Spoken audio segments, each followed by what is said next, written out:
आदिवासी जनजाति समुदायहरूसँग सम्बन्धित विभिन्न खालका मुद्दाहरू, विषयहरूमा छलफल अनि त्यस्तै गरेर संवादहरू गर्दै आइरहेको अवगत नै छ।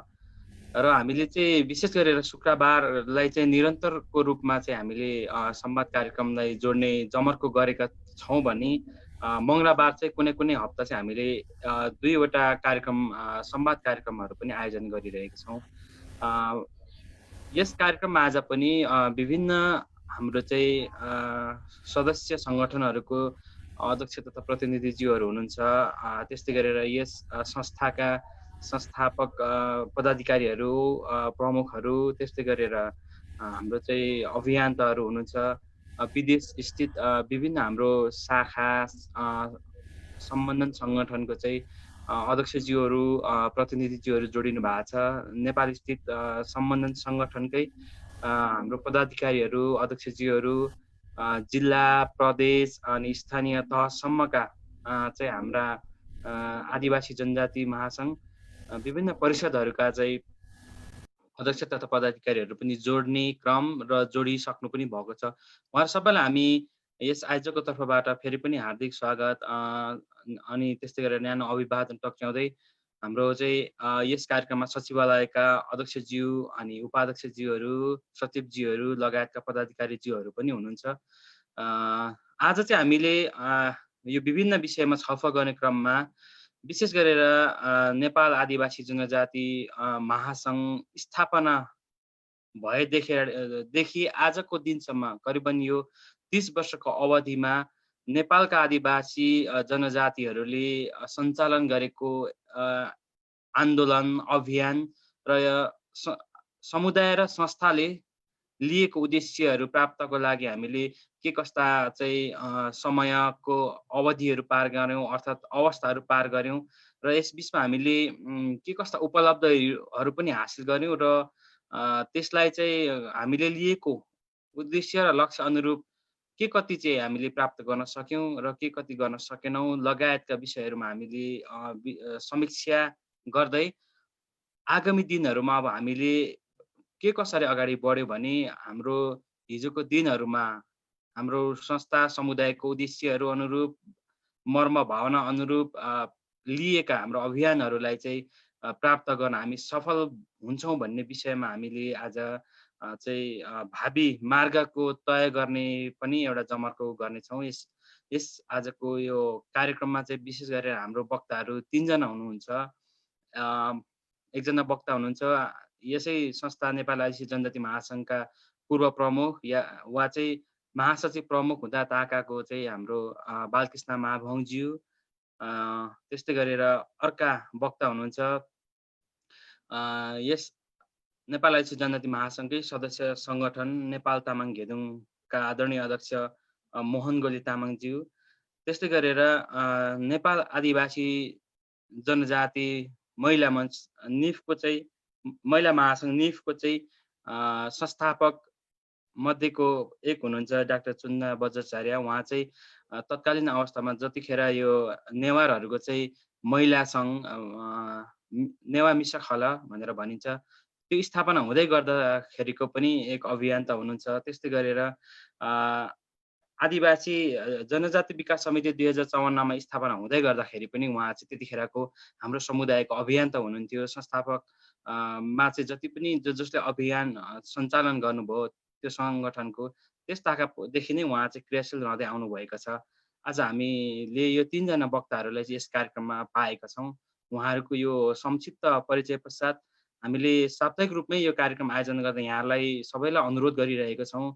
यहाँहरू एउटा अनुशासित भएर चाहिँ यो कार्यक्रममा चाहिँ उपस्थित भइदिनु होला, किन भन्दाखेरि सहभागिता भइदिनु होला। यस कार्यक्रम चाहिँ विभिन्न हाम्रो चाहिँ फेसबुक पेज अनि मिडियाहरूबाट चाहिँ अनलाइन लाइभ प्रसारण पनि भइरहेको हुनाले यहाँलाई यो अनुरोध गर्दै अब म सबैभन्दा पहिला आफ्नो आजको यो विषयमा विशेष गरेर हामीले यो 30 वर्षको अवधिमा आदिवासी जनजाति समुदायहरूको चाहिँ अर्थात् आदिवासी जनजातिहरूले जे जति आन्दोलन अभियान सञ्चालन गरेको छ त्यसको चाहिँ समीक्षा र भावी मार्गको विषयमा चाहिँ आफ्नो भनाइहरू यस कार्यक्रम मार्फत राखिदिनु हुनको लागि मैले अघि पनि उहाँको बारेमा भनिसकेको छु। हाम्रो चाहिँ महासङ्घको पूर्व प्रमुख, महासचिव, पूर्व महासचिव हाम्रो आदरणीय सर बालकृष्ण महामंज्यूलाई आफ्नो भनाइहरू 20 देखि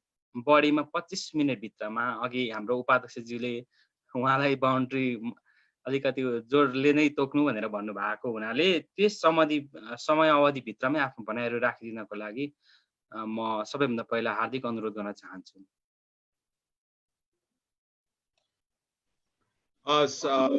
हामीजी जनजाति महासङ्घका मित्रहरू, उपाध्यक्ष, अध्यक्षज्यू लगायत मित्रहरू र यो मिटिङमा आउनुभएका सम्पूर्ण दाजुभाइ,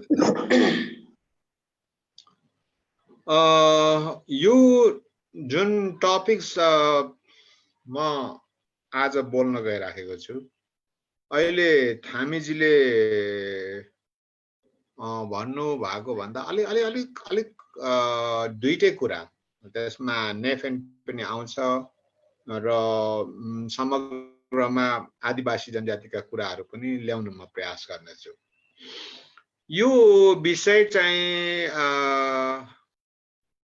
डाक्टर महेन्द्र लाउती, प्रोफेसर महेन्द्र लाउती र हाम्रो गोविन्द सन्त्यालजी, उहाँहरूले एउटा आदिवासी जनजातिको मुभमेन्ट विभिन्न विषयमा एउटा पुस्तक निकाल्ने उहाँहरूको जमर्को छ। त्यो सिलसिलामा एउटा च्याप्टर, एउटा परिच्छेद मलाई लेख्न उहाँहरूले अनुरोध गर्नुभएको छ, निवेदन भन्दा पनि। अनि मैले हुन्छ नि त, अब एकजना म पनि एउटा कन्ट्रिब्युटर हुनलाई चाहिँ मैले उहाँहरूसँग राजी भएँ। र अहिलेको यो प्रस्तुति चाहिँ त्यो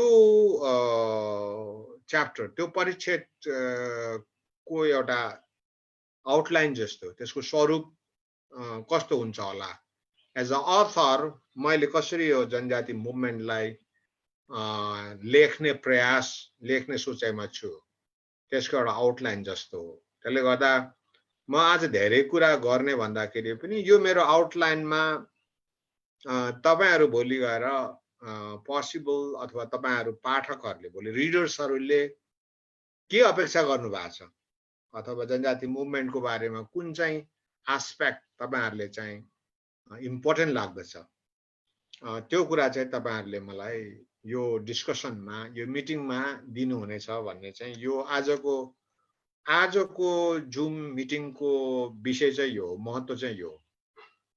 त्यसले गर्दाखेरि अहिले टेन्टेटिभली मैले यसको के हुन सक्छ होला त, जनजाति मुभमेन्ट, आदिवासी जनजाति मुभमेन्ट, नेफेनको मुभमेन्ट र भावी वे फरवर्ड अथवा भावी मार्गचित्र के हुन सक्छ भन्ने बारेमा म कसरी सोचिरहेको छु, तयार गरिरहेको छु, त्यो कुरा मेरो प्रस्तुतिमा आउनेवाला छ। अब जनजाति आन्दोलन भन्ने बित्तिकै अब अभियसली आदिवासी जनजाति भनेका हामी को हौं, त्यो कुराबाट यो उठान हुन्छ। अभियसली हामी आदिवासी जनजाति को हौं भनेर त्यसमा चर्चा गरिनेछ। अब आदिवासी जनजाति को हौं भनेर अहिले यहाँ चर्चा गर्न थाल्यो भने अहिलेको 20 मिनट त्यसैमा जान्छ। त्यसले गर्दाखेरि आदिवासी जनजातिको पहिचानमा कुन चाहिँ एस्पेक्ट हामीलाई बुझ्नु जरुरी छ, त्यो कुराहरू यहाँहरूलाई लागिराखेको होला। अहिले डिस्कसनमा तपाईहरुले दिनुहुन्छ भन्ने लागेको छ मलाई। अब पृथ्वीनारायण शाहले जुन यो नेपाल एउटा गोर्खा विस्तार गरेर नेपाल बनायो, त्यसमा केही रेसिस्टेन्स, लडाईहरू अथवा मुभमेन्टहरू भएको थियो। अब मुभमेन्ट नै पनि केलाई भन्ने हैन, त्यो पनि एउटा क्वेशन, बहसको विषय हुन सक्छ। पृथ्वीनारायण शाहले एकीकृत गर्दाखेरि, चढाई गर्दाखेरि, काठमाडौँ भ्याली लिँदाखेरि, कीर्तिपुर लिँदाखेरि अथवा तामसाल लिँदाखेरि, वल्लो किरात, माझ किरात लिँदाखेरि, लिम्बुवान लिँदाखेरि के त्यो रेसिस्टेन्ट विभिन्न क्षेत्रबाट भएको थियो अथवा त्यो चाहिँ आदिवासी जनजाति मुभमेन्ट हो कि होइन? त्यो कुरा हाम्रो बहसको विषय हुन्छ कि हुँदैन त्यो कुरा अब हामीले त हुन्छ भनिरहेछौँ त्यो हाम्रो उपयुक्ततामा हुन्छ भनेको हो कि त्यसको वास्तविक एउटा हिस्टोरिकल त्यसको चाहिँ रिजन्सहरू छ यसमा बहस गर्नुपर्ने कुरा आउँछ होला। अब राणा विरोधी आन्दोलन भयो अब लखन थापाले हामीले शहीद भनिरहेछौँ हाम्रो शहीद आदिवासी जनजातिको शहीद हो कि अब यो नेपाल भनेको राणाको विरुद्धमा को थिए फौजमा को थिए हामीले शहीद अमर शहीद प्रथम शहीद लखन थापालाई हामीले उहाँको मूर्ति बनाइरहेछौँ मगर सङ्घले बनाइराखेको छ। अब तमु लिम्बू के अरे राई अथवा चाहिँ तपाईँको छन्तालहरूले लखन थापा हाम्रो शहीद हो उहाँ मगर भएको हुनाले गर्दा मगरले उहाँको मूर्ति बनायो भनेर लिइराखेको छ कि त्यो त्यसको सिग्निफिकेन्स के छ महत्त्व के छ हामीले चर्चा गर्नुपर्ने कि गर्न नपर्ने बहस कहाँबाट सुरु हुन्छ। राणा विरोधी कांग्रेसको आन्दोलनको नायक थिए कि लखन थापा जनजाति आन्दोलनका नायक थिए यसको बहस कहाँबाट सुरु हुने कहाँ पुग्ने। त्यस्तै पञ्चायत विरोधी 30 साल तपाईको 30 वर्ष नेपालमा आन्दोलन भयो तपाईको रत्नकुमार बान्तवा नेकपा मालेको होनहार जोधा इलाममा चाहिँ तपाईको मारिए उनी आदिवासी जनजातिका शहीद हुन् कि उनी पञ्चायत विरोधी शहीद हुन् कि आदिवासी जनजातिले पञ्चायत विरोधी आन्दोलन चाहिँ कहाँ गरे त कहाँ गरे को मार्फत गरे रत्नकुमार बान्तवाले आदिवासी जनजातिको प्रतिनिधित्व गर्छ अथवा कांग्रेसको चाहिँ तपाईको भूविक्रम न्याम्बाङले लडाईँ गर्नुभयो हतियार बन्द लडाईँ गर्नुभयो के त्यो लडाईँ उहाँ हतियार बन्द उहाँले चाहिँ आफूलाई सेक्रिफाइस गर्नुभएको त्यो आदिवासी जनजाति मुभमेन्टले त्यसलाई कसरी हेर्छ यति धेरै इस्युहरू छ। अब यो कुरा गर्दै जाँदाखेरि 7 सालको मुक्ति सेनाको कुरा आउँछ। मुक्ति सेनामा धेरै लडाकु जोधा लडाकुहरू भूतपूर्व सैनिक धेरै आदिवासी जनजातिहरू उनीहरूले आदिवासी जनजाति आन्दोलनको भावना उनीहरूको राजनीतिक आकांक्षामा थियो कि थिएन। अस्ति यो जनजाति महासंघले काम गरेको कार्यक्रम गरेको यही वेबिनारमा मैले उनलाई सोधेको थिएँ के भन्छ मिनेन्द्र रिजाललाई 7 सालमा कांग्रेसको नाममा मुक्ति सेनामा जनजातिहरू होमिए 62-63 तपाईको 52-53 देखि 62-63 सम्म जनसेनामा होमिए। अब कहाँ होमिँदैछन् भन्ने हेक्का तपाईलाई छ कि छैन भनेर मैले सोधेँ। मलाई जहाँसम्म लाग्छ धेरै नेपालका पोलिटिकल लिडरलाई हेक्का छैन र उनले के भन्यो भने त्यो थ्रेट त्यो चुनौती हामीले नि हेरिराखेका छौं भन्ने उले कुरा गर्यो।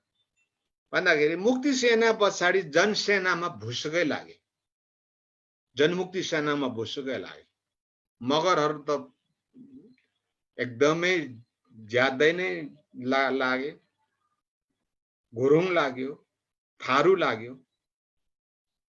तामाङ लाग्यो। ती लागेकाहरू कुन आन्दोलनमा लागेका हुन् तिनीहरू त्यसको बहस कहाँ हुने हो। अझ जनजाति महासंघ लगभग माओवादी जनयुद्धको झन्नी महासंघले महासंघका उठाएका सवालहरूमा जोधाका रूपमा आउने युवाहरू लगभग माओवादी जनसेनामा माओवादीमा नै तपाईको होलिएर लागे। माओवादी जनयुद्धमा मात्र होलिएर लागेका होइन जनजाति महासंघको संस्थापक महासचिव सुरेश आले मगर आफै माओवादी तपाईको जोधा हुनुहुन्थ्यो।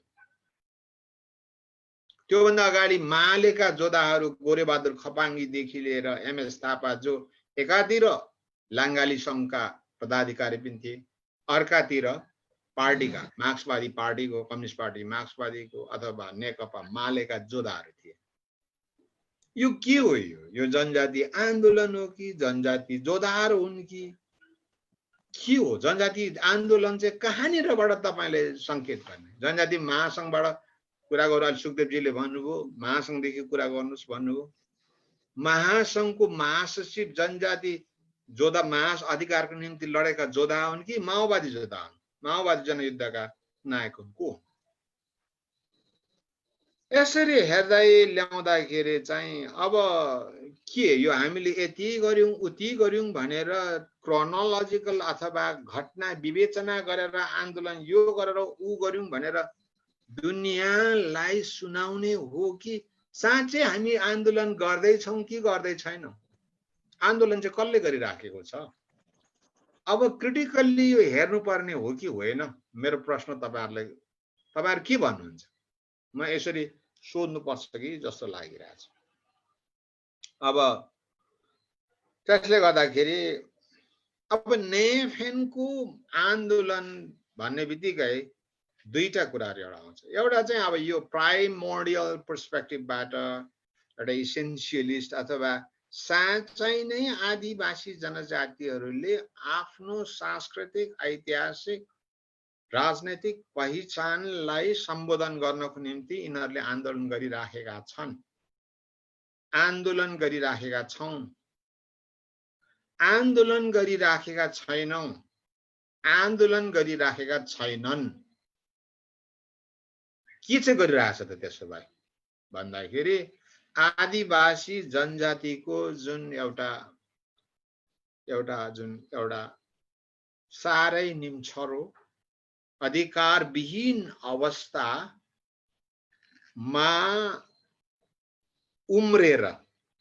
उमारिएर जुन राजनीतिक अभिष्ट साध्य गर्ने जुन ट्रेन्ड छ, अब त्यो ट्रेन्डले एक प्रकारले भन्यो भने हामी आदिवासी जनजाति आन्दोलनकारीहरू आन्दोलन गरिराखेका छैनौं। आदिवासी जनजातिको प्लेटफर्मलाई एउटा स्प्रिङ बोर्डको निम्ति, कस्तो स्प्रिङ बोर्ड?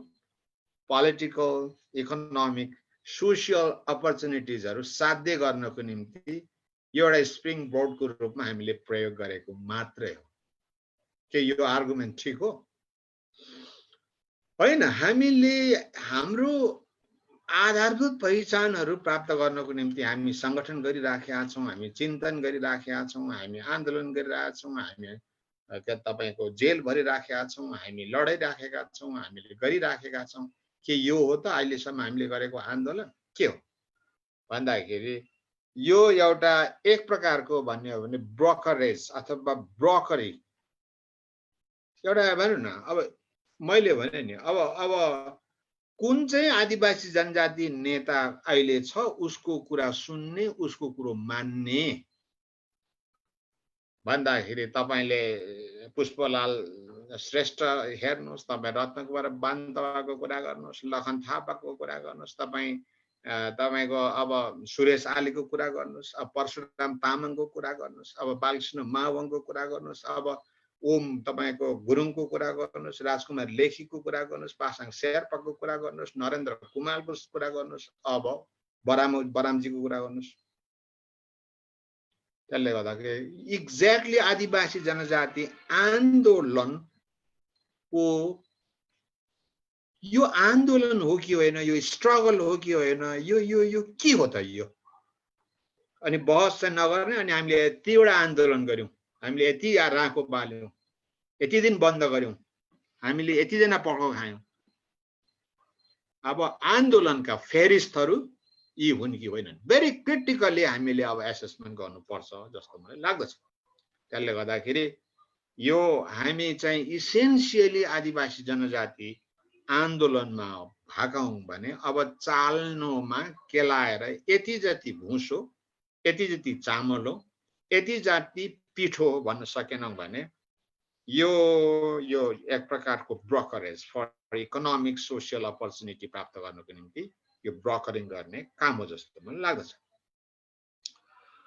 अब त्यसले गर्दाखेरि यसमा क्वेशन उठ्नु पर्यो। म अथर भएको हुनाले गर्दा मलाई चाहिँ प्रशस्त क्वेशन उठिरहेछ। त्यसले तपाईहरु मलाई सोध्नुस् अथवा तपाईहरु भन्नुस्, हैन हेर्नुस् बाक्सजी, यो चाहिँ हाम्रो मुभमेन्टको ध्येय पनि हैन, तपाईले गलत बाटो समात्नुभयो, तपाईको लेखाइ हाम्रो लागि यो पठनीय हुँदैन, हामी तपाईको च्याप्टर हामी पढ्नेवाला छैनौं कि भन्नुस् तपाईहरु। होइन, यदि यी क्वेशनहरु रेलिभेन्ट क्वेशनहरु हुन् भने चाहिँ यी क्वेशनहरु अब उठाउनु पर्छ भन्ने मलाई लागेको छ। अब तपाईको आदिवासी जनजातिहरूको अहिले एउटा एसेन्शियलिस्ट एप्रोचबाट मुभमेन्ट गर्ने हो भने म एउटा सानो उदाहरण म तपाईहरुलाई यहाँ राख्न चाहन्छु। गणतन्त्र लगभग आइसकेपछि दुईजना पहिले जनमुक्ति पार्टीका पृष्ठभूमिका राजतन्त्रको विरुद्धमा गणतन्त्रको पक्षमा लागेका दुईजना युवा नेताहरूलाई म यहाँ उदाहरण दिन्छु। एकजना सन्जुवाङ पालुङवा लिम्बुवानका जोधाहा, अर्को कुमार लिङदेन। दुईजना युवा मित्रहरूले एउटा प्रपोजल काठमाडौँमा लिएर आए। त्यो प्रपोजलको खाका के थियो भने संघीय लोकतान्त्रिक राष्ट्रिय मञ्च भन्ने एउटा फेडरलिस्ट टाइपको एउटा पोलिटिकल पार्टी हुन्छ र त्यो पार्टी अन्तर्गत चाहिँ डिफरेन्ट आइडेन्टिटीका डिफरेन्ट पोलिटिकल तपाईका इन्टिटीहरू हुन्छन्। जस्तै लिम्बुवान परिषद भन्ने हुन्छ, खम्बुवान हुन्छ एवं परिकारले खसान परिषदसम्म हुन्छ भन्ने उनीहरूको प्रपोजिसन थियो। त्यो आदिवासी जनजाति आन्दोलनको, सामाजिक आन्दोलनको, राजनीतिक आन्दोलनको एउटा एसेन्शियलिस्ट वे हुन्छ कि भन्ने लागेको थियो। तर पछि उनीहरूले एक दुई वर्ष पनि टिकेनन्। त्यो त्यो त्यो त्यो प्रपोजिसनमा काम गर्न एक दुई वर्ष पनि उनीहरू टिकेनन्। त्यो उनीहरूको संघीय लोकतान्त्रिक राष्ट्रिय मञ्च भन्ने टुट्यो। त्यो टुट्नुको एउटा स्कुल अफ थट त्यहाँनिर थियो। उनीहरूले एउटा चाहिँ फेडरलिस्ट स्ट्रक्चरमा संघीय लोकतान्त्रिक राष्ट्रिय मञ्चमा चाहिँ लिम्बुवान परिषदले लिम्बुवानको आइडेन्टिटीको पोलिटिकल मुभमेन्ट त्यहाँ गर्छ, खम्बुवान परिषदले खम्बुवान पोलिटिकल आइडेन्टिटीको मुभमेन्ट त्यहाँ गर्छ, एवं प्रकारले नेपालभरि हुन्छ भन्ने उनीहरूको एसम्पसन थियो। उनीहरूको द्याट वाज देयर एउटा प्रपोजल पोस्टुलेट उनीहरूले त्यसो गरेका थिए। तर एक डेढ वर्षमा उनीहरूलाई के एउटा ज्ञान प्राप्त भएको कि अज्ञान प्राप्त भएको म अहिले भन्न सक्दिनँ। एउटा युनाइटेड राष्ट्रिय शक्ति यसरी त नबन्दो रहेछ। यसरी त एउटा क्षेत्रीय शक्तिहरू मात्रै बन्दो रहेछ। हामी क्षेत्रीय शक्तिमा मात्रै सीमित भयौँ भने त हामी त हाम्रो भिजिबिलिटी पनि नहुने रहेछ। नेसनल पोलिटिकल सिनेरियोमा हामी त न पश्चिम न पूर्व न उत्तर न दक्षिण हुने रहेछौँ भनेर उनीहरूले युनाइटेड फोर्स बनाउन र नबनाउनेमा बाहिर देखेको भित्र अरू के थियो बनाउन नबनाउनेमा उनीहरू संयुक्त हुन सकेनन् र उनीहरूको त्यो प्रपोजिसन एक प्रकारले भन्यो भने तुइयो। त मैले यो उदाहरण म तपाईलाई किन भन्दैछु भने जनजाति महासंघको आन्दोलनको ध्येय के हो?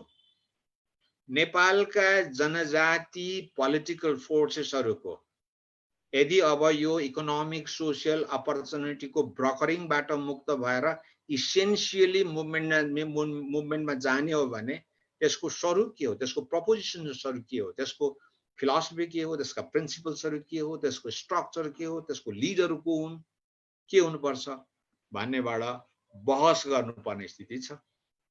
भन्दाखेरि मैले के यहाँनिर च्यालेन्ज मैले के क्वेसन चाहिँ एकदमै मलाई एकदमै भनौँ न एउटा उठिराखेको चाहिँ के हो भनेर भन्दा हामी 59, 60, 70 वटा आदिवासी जनजातिहरूले आफ्नो सेक्टरल मुभमेन्ट, लिम्बूहरूले लिम्बुवानको कुरा, लिम्बू भाषा संस्कृतिको कुरा, थारूले थारूवानको कुरा, थारू भाषा संस्कृतिको कुरा,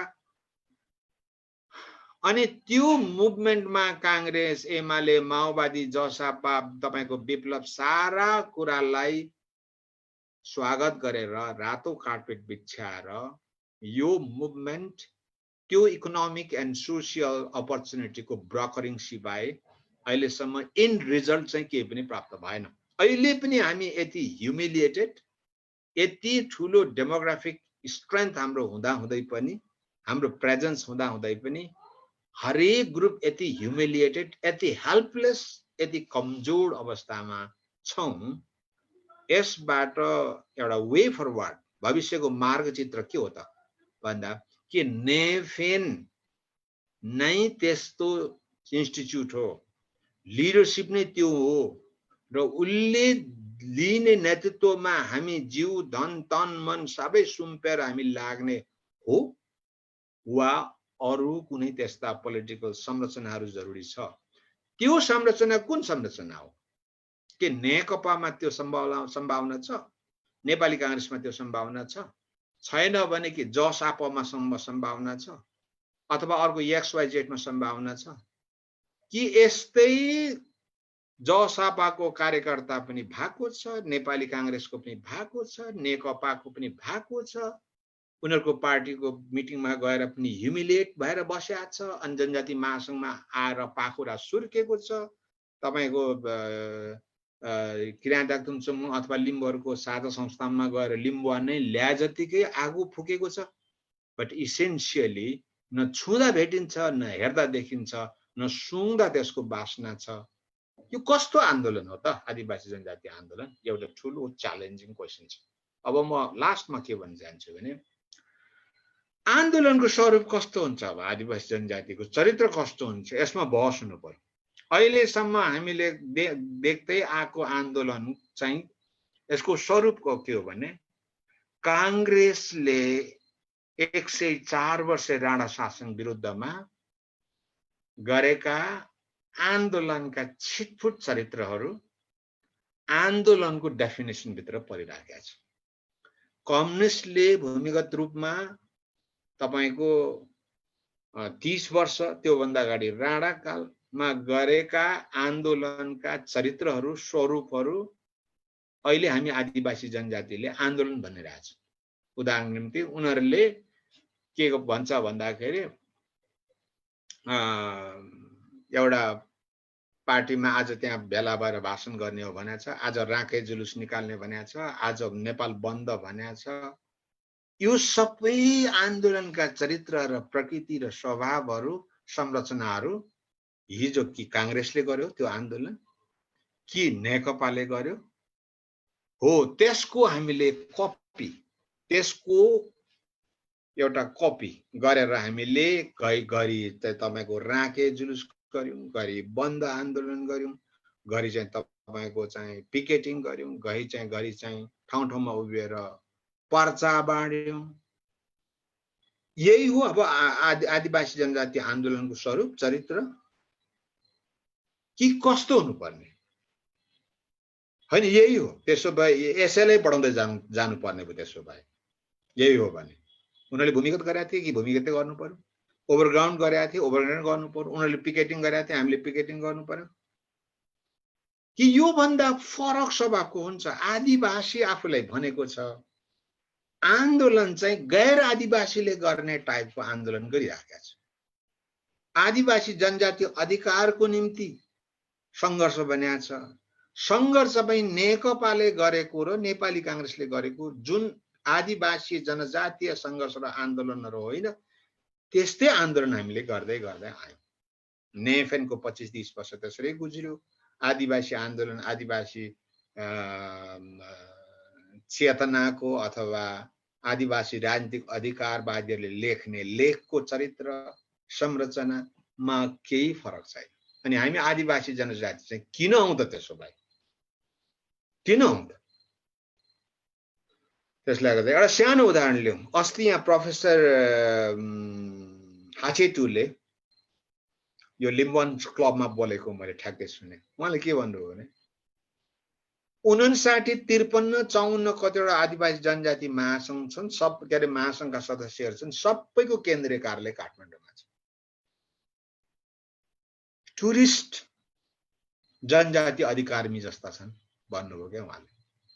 एक्ज्याक्टली हो। लिम्बुवान अधिकारवादी भनेको छ लिम्बुवान अधिकारको कुरा काठमाडौँमा हुन्छ, चामसालिङको काठमाडौँमा हुन्छ, राजीको काठमाडौँ हुन्छ, साल्मोको काठमाडौँमा हुन्छ, बोटेको काठमाडौँमा हुन्छ भन्दाखेरि चाहिँ यो एकदमै निर्मम समीक्षा बेगरको, निर्मम बहस बेगरको आदिवासी जनजातीय आन्दोलनको प्रखरी चरित्रले हामी कहीँ पुग्दैनौं। त्यसले गर्दा निर्मम बहसको जरुरी छ। अब नेवार आदिवासी जनजातिले त्यो ब्रोकरी टाइपको आन्दोलन गरेर, लिम्बू आदिवासी जनजातिले ब्रोकरी टाइपको आदिवासी जनजाति आन्दोलन गरेर, लिम्बुवानको आन्दोलन गरेर मन्त्री हुने जुन चेष्टा हिजो थियो, हिजो भएका सम्पूर्ण आन्दोलनको चरित्र मोरलेस त्यस्तै छ भन्दा त्यो चेष्टाको समीक्षा कति हामीले लेख्ने, मार्गचित्र कति लेख्ने, कति भन्ने भन्दै म आफ्नो कुरा सिध्याउँछु। यहाँहरू सहभागी मित्रहरूले निर्ममताका साथ मैले सोचेको कुरालाई प्रहार गर्नुहोस् र आफ्नो कुरा राख्नुहोस्। धन्यवाद। धेरै धेरै धन्यवाद आदरणीय बालकृष्ण महावंश सर, यहाँले आफ्नो समय अवधिभित्रमा आफ्नो भनाइहरू राखिदिनु भएकोमा यहाँलाई पुनः धन्यवाद ज्ञापन गर्न चाहन्छु। विशेष गरी हामी आदिवासी आन्दोलनहरू विभिन्न रूपमा भएको कुरा हाम्रो आदरणीय सरले तपाईँ हामी सबैलाई बताइसक्नु भएको छ। विभिन्न समय अवधिमा विभिन्न नाममा हामीले चाहे त्यो थरवाड आन्दोलनको नाममा, तामसालिङ आन्दोलनको नाममा, लिम्बुवान आन्दोलन, किराँत आन्दोलन, मगरात आन्दोलन, तमुवान आन्दोलन लगायत विभिन्न नेवा आन्दोलन, तामसालिङ आन्दोलनको नामहरूमा पनि नेपालका आदिवासी जनजातिहरूले चाहिँ विभिन्न समयमा, विभिन्न परिवेशमा, विभिन्न चाहिँ एउटा स्वरूपमा आन्दोलन अभियानहरू चाहिँ जारी गरिरहेको अवस्था, गरिसकेको अवस्था र अबको दिनहरूमा पनि गर्ने अवस्था छ। तर हिजो भएको आन्दोलनहरूको स्वरूप, आन्दोलनहरूको एउटा चाहिँ परिवेश र अबको दिनमा के कस्ता आन्दोलनहरूको स्वरूप बदलेर जानुपर्ने या चाहिँ यही अवस्थामा जाँदाखेरि हाम्रो चाहिँ भलो हुन्छ भन्ने लगायतको विषयमा चाहिँ उहाँले आफ्नो चाहिँ महत्त्वपूर्ण भनाइहरू राखेर अहिलेको लागि उहाँ बिदा हुनु भएको छ। यस पछाडि अब हाम्रो दुईजना कमेन्टेटरहरूलाई उहाँको भनाइहरूमाथि कमेन्ट गर्नुहुनेछ। उहाँहरूलाई म आफ्नो कुराहरू राख्न अनुरोध गर्नेछु र यस बिचमा यहाँहरूलाई म अनुरोध पनि गर्न चाहन्छु, हाम्रो चाहिँ वक्ताज्यूहरूको चाहिँ भनाइहरूप्रति यहाँहरूको कुनै प्रश्नहरू, जिज्ञासाहरू छन् भने यो जुम च्याटभित्र जति पनि सहभागी भइराख्नु भएको छ आदरणीय अभियन्ताहरू, आदरणीय महानुभावहरू, उहाँहरूलाई चाहिँ यही जुम च्याट बक्समा चाहिँ आफ्नो प्रश्न या जिज्ञासाहरू कुन वक्तालाई यहाँहरूले राख्न चाहनुभएको हो मेन्सन गरेर राखिदिनु भयो भने अझ सजिलो हुनेछ र समग्र रूपमा राख्नुभयो भने पनि यहाँहरूको लागि हामीले यो जुम च्याट बक्सलाई हामीले राख्नको लागि अनुरोध गरेका छौँ।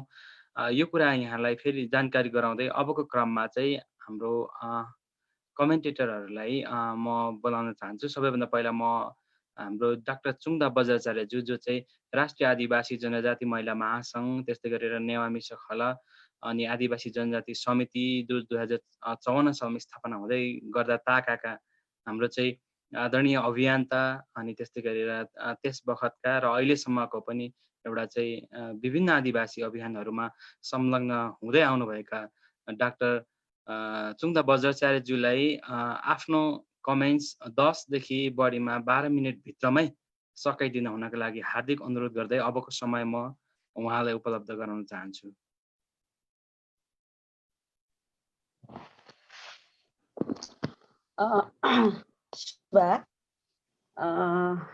माबुहाङजीको कुरा सुने मलाई चाहिँ कस्तो लाग्यो भने जनजातिहरूको मुभमेन्ट उहाँले चाहिँ पृथ्वीनारायण शाहदेखि लिनुभयो।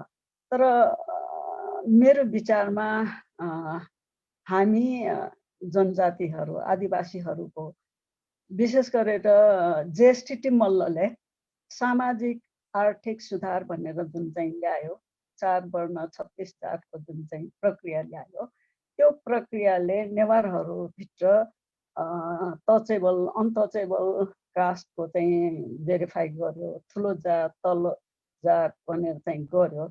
त्यसैले चाहिँ तर हामी आदिवासीहरूकोमा त्यो विभाजित चाहिँ होइन। तर नेवारहरूको समुदायमा विशेष गरेर नेवारहरू जात चाहिँ उनीहरूको पेसा अनुसारको जात चाहिँ राखेको हो। त्यो राष्ट्र बनाउनको लागि, राज्य बनाउनको लागि, राज्य शासन चलाउनको लागि बनाएको हो। त्यसैले म त्यहाँदेखि चाहिँ जान्छु। त्यो चाहिँ कुरा भयो। आदिवासी जनजातिहरूको मुभमेन्टमा सुरुदेखि नै लागेको हो।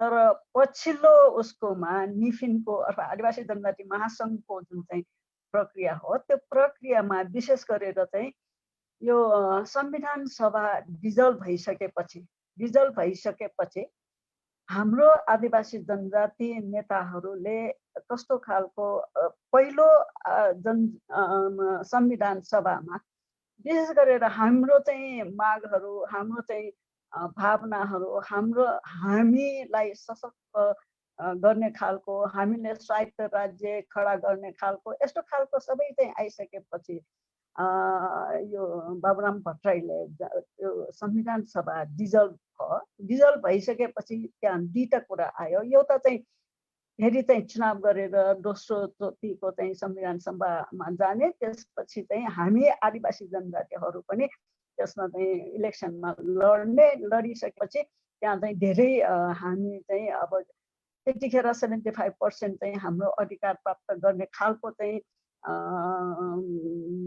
सभासदहरू अथवा चाहिँ संविधान सभामा चाहिँ सभासदहरू हुनुहुन्थ्यो भने चाहिँ त्यसपछि चाहिँ दोस्रो इलेक्सनमा त्योभन्दा बढी हुन्छ भन्ने चाहिँ कुरा जुन अवधारणा आयो, त्यो चाहिँ जुन चाहिँ दोस्रो संविधान सभा अथवा संविधान सभाको जुन डिजल्भ भएको हो त्यसलाई स्वीकार गरेको नै मेरो विचारमा चाहिँ त्यो नमिलेको हुनाले त्यो बेलादेखि त्यो आदिवासी जनजातिहरूको विशेष चाहिँ त्यो मुभमेन्टमा म चाहिँ लागेन। किनभने चाहिँ त्यो पछि इलेक्सन हुँदाखेरि जति चाहिँ पहिलो इलेक्सनमा चाहिँ आएको हो सङ्ख्या चाहिँ भएको हो, पछिल्लो चाहिँ संविधान सभामा त्यति हुँदैन भन्ने चाहिँ हो। जति चाहिँ मैले विचार गरेको हो त्यो अनुसार पनि भयो पनि। तर पहिलोको जुन चाहिँ संविधान सभाले जति चाहिँ हाम्रो अधिकार सम्बन्धी स्थापित भएको हो त्यो दोस्रोकोमा चाहिँ भएन, हुँदैन भन्ने पनि भएन पनि।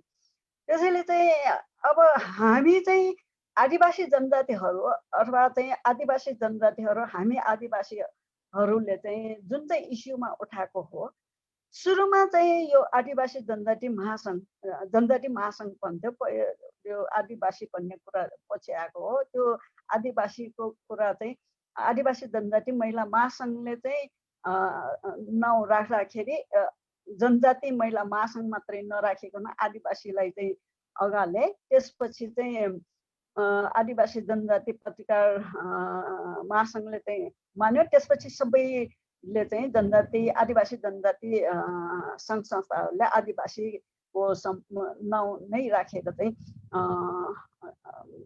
संस्था चाहिँ स्थापना हुँदै अथवा विकास हुँदै गयो।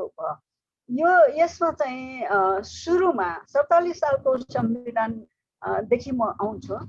47 सालको संविधानमा जनता त्यतिखेर चाहिँ हाम्रो सुरेश आले मगर महासचिव हुनुहुन्थ्यो। उहाँले चाहिँ मलाई भन्नुभयो भने यो 47 सालको संविधानको ताका चाहिँ बनाउने ताकामा हाम्रो चाहिँ कस्तो खालको छ भने हामी चाहिँ त्यतिखेर धेरै हाम्रोमा थिएन। एउटा चाहिँ बुद्ध धर्म पनि हाम्रो हिन्दू धर्मको समान अधिकार पाऊँ, अनि राष्ट्रका जति पनि भाषा छ त्यो भाषाको चाहिँ सबै समान स्ट्याटस होस् भनेर चाहिँ माग गरेको हो। त्यसैले चाहिँ त्यो 47 सालको संविधानको पृष्ठभूमिमा चाहिँ जनजाति महासङ्घले चाहिँ विशेष गरेर चाहिँ यो दुईटाको चाहिँ समितिहरू बनाएर रोडमा चाहिँ सडक आन्दोलन चाहिँ गर्ने भयो। धर्मोदयको चाहिँ अध्यक्ष भएको चाहिँ लोकदर्शनलाई चाहिँ धर्मको बुद्ध धर्मको उसमा चाहिँ नेतृत्व दियो। अनि यतातिर चाहिँ भाषा नेपाल मातृभाषा परिषद जुन चाहिँ तराईवासी विशेष गरेर चाहिँ तराईमा चाहिँ यो चाहिँ सुरु भयो। त्यसैले यो चाहिँ मधेसीहरूलाई दियो। त्यतिखेरदेखि हामी मधेसीहरूसँग सँगसँगै गएर चाहिँ हाम्रो आन्दोलन गरेको थियौँ। अनि त्यो चाहिँ आन्दोलनमा चाहिँ त्यो चाहिँ आन्दोलन सकिसकेपछि संविधान सुधार आयोग भनेर गठन भयो। त्यो आयोगमा विशेष गरेर चाहिँ आयोगले सुझाव माग्यो। सुझाव माग्दाखेरि हाम्रो चाहिँ भाषामा के कस्तो हुनुपर्छ भनेर चाहिँ सुरेश आलेजीले नेपाल भाषा निशा खललाई यो एउटा कार्यक्रम तपाईँहरूले गरिदिनुहोस् भनेर चाहिँ भन्नुभयो। सबै कार्यक्रम त उहाँले नै तय गरेको हो। उहाँले चाहिँ हामी चाहिँ कार्यक्रम आयोजक भएर चाहिँ हामीले चाहिँ गऱ्यौँ। त्यतिखेर चाहिँ हामीले चाहिँ त्यो चाहिँ जुन सिम्पोजियम भएको थियो त्यसमा चाहिँ विभिन्न जात जातिहरू भयो, विभिन्न चाहिँ पोलिटिकल पार्टीको भयो, भाषाविदहरू भयो, अनि चाहिँ समाजशास्त्रीहरू भयो। उहाँहरूलाई चाहिँ ताकेर एउटा चाहिँ निचोड चाहिँ निकाल्यौँ संविधान सभामा हामीले चाहिँ सुझाव दिने भनेर। त्यसमा चाहिँ मातृभाषाबाट शिक्षा दिने प्राथमिक तहसम्मको बच्चाहरूलाई चाहिँ मातृभाषाको माध्यमबाट शिक्षा दिनुपर्छ भनेर चाहिँ त्यो चाहिँ दिएका थियौँ। अनि लिपिमा पनि अब नेपालको लिपिलाई पनि मान्यता दिनुपर्छ भनेर चाहिँ भयो। त्यो अनुसार चाहिँ हामीले जसरी सुझाव दिएको हो त्यही अनुसार चाहिँ भयो। तर त्यो संविधानमा जुन हामीले आन्दोलन गरेर जुन संविधानमा चाहिँ प्राप्त भयो त्यो संविधानबाट प्राप्त भएकोमा हामीले चाहिँ लिन सकेका छैन। अब संविधानले मातृभाषाको माध्यमबाट शिक्षा दिने भन्यो, तर जगतसुन्दर बनेको थिए नेवारहरूले बनाएको जगतसुन्दर बनेको थिए ब्याक अरू चाहिँ कुनै पनि समुदायलाई आफ्नो मातृभाषाबाट शिक्षा दिने चाहिँ त्यस्तो वातावरण चाहिँ आएन। हुन त मगरहरूले एकजना एउटा चाहिँ पोखरामा चाहिँ भएको स्कुल चलाएको थियो, तर पछि त्यो पनि भएन। अनि चाहिँ फेरि चाहिँ हामी चाहिँ त्यो आइसकेपछि हामीले चाहिँ नेपालको भाषा, हाम्रो चाहिँ नेपालमा जति पनि भाषा छ त्यो भाषालाई चाहिँ व्यवस्थित गर्नुपर्छ भनेर बैरागी काइलाको अध्यक्षतामा एउटा कमिटी बनायो। त्यो कमिटी अनुसार चाहिँ भाषाको त्रिभुवन विश्वविद्यालयमा भाषा विभाग चाहिँ आवश्यक छ भनेर सुझाव दियो। त्यस्तै मातृभाषाबाट शिक्षा दिनुपर्छ भनेर चाहिँ एउटा चाहिँ उसमा हाई स्कुलसम्म चाहिँ दिनुपर्छ भन्ने चाहिँ कुरा आयो। तर त्यो चाहिँ जुन मागहरू छ त्यो मागहरूमा विशेष गरेर यो त्रिभुवन विश्वविद्यालयमा चाहिँ भाषा विभाग खोल्यो।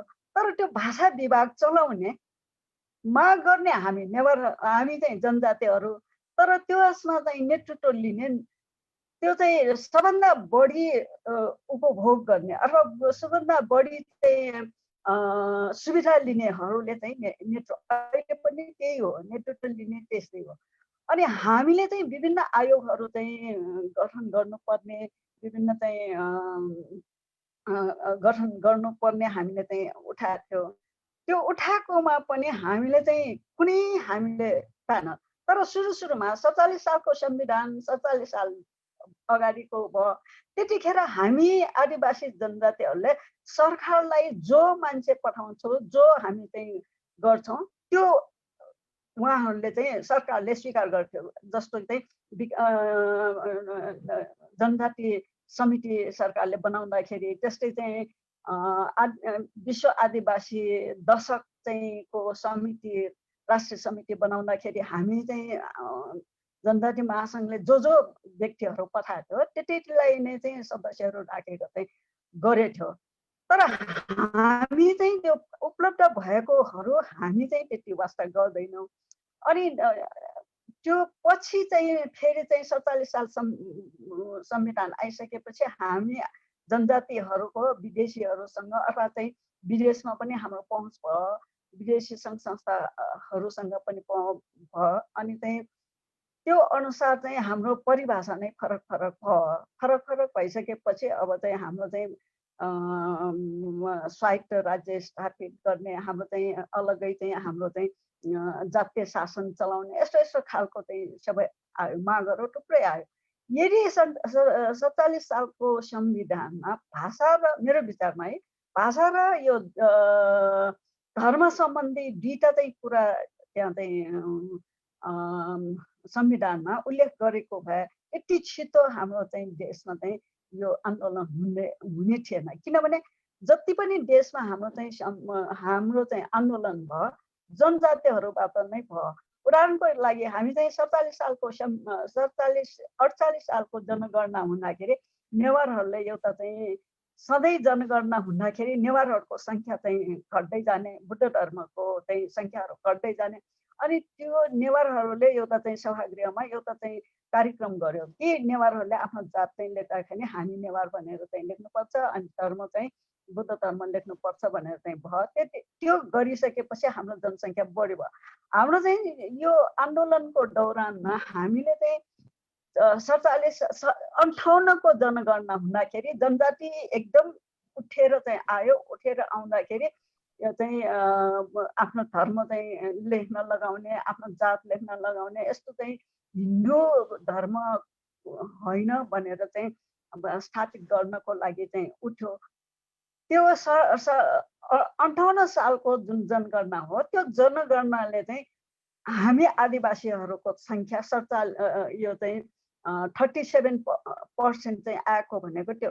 अनि 57 यो चाहिँ 68 सालको जनगणना हुँदाखेरि त्यतिखेर पनि मैले भने थियो, यो हामी चाहिँ अब यहाँ चाहिँ स्वायत्त राज्य यो भनेर मात्रै हामी लागेका छौँ, हामी आन्दोलन यसमा लागेका छौँ। तर जनगणना हुँदाखेरि त तालिका आउने, तथ्याङ्क आउने, त्यो तथ्याङ्क आउनेमा हाम्रो चाहिँ हामीले ध्यानै राखेनौँ भन्दाखेरि त्यतिखेर चाहिँ के भनेको थियो भने अब हामी स्वायत्त राज्य नै स्थापित गर्ने भयो, संहिता नै राख्ने भइसकेपछि संघीय लोकतान्त्रिक गणतन्त्र नै स्थापित भइसकेपछि हामी आफ्नै चाहिँ आफ्ना जातहरूको स्वायत्त राज्यहरूले नै संख्या जातिहरू चाहिँ जातिको तथ्याङ्क लिने, हाम्रो सबै चाहिँ तथ्याङ्क लिने, त्यो भयो भने चाहिँ अहिले चाहिँ वास्ता गर्नु पर्दैन, त्यो आउँछ भन्ने चाहिँ भयो।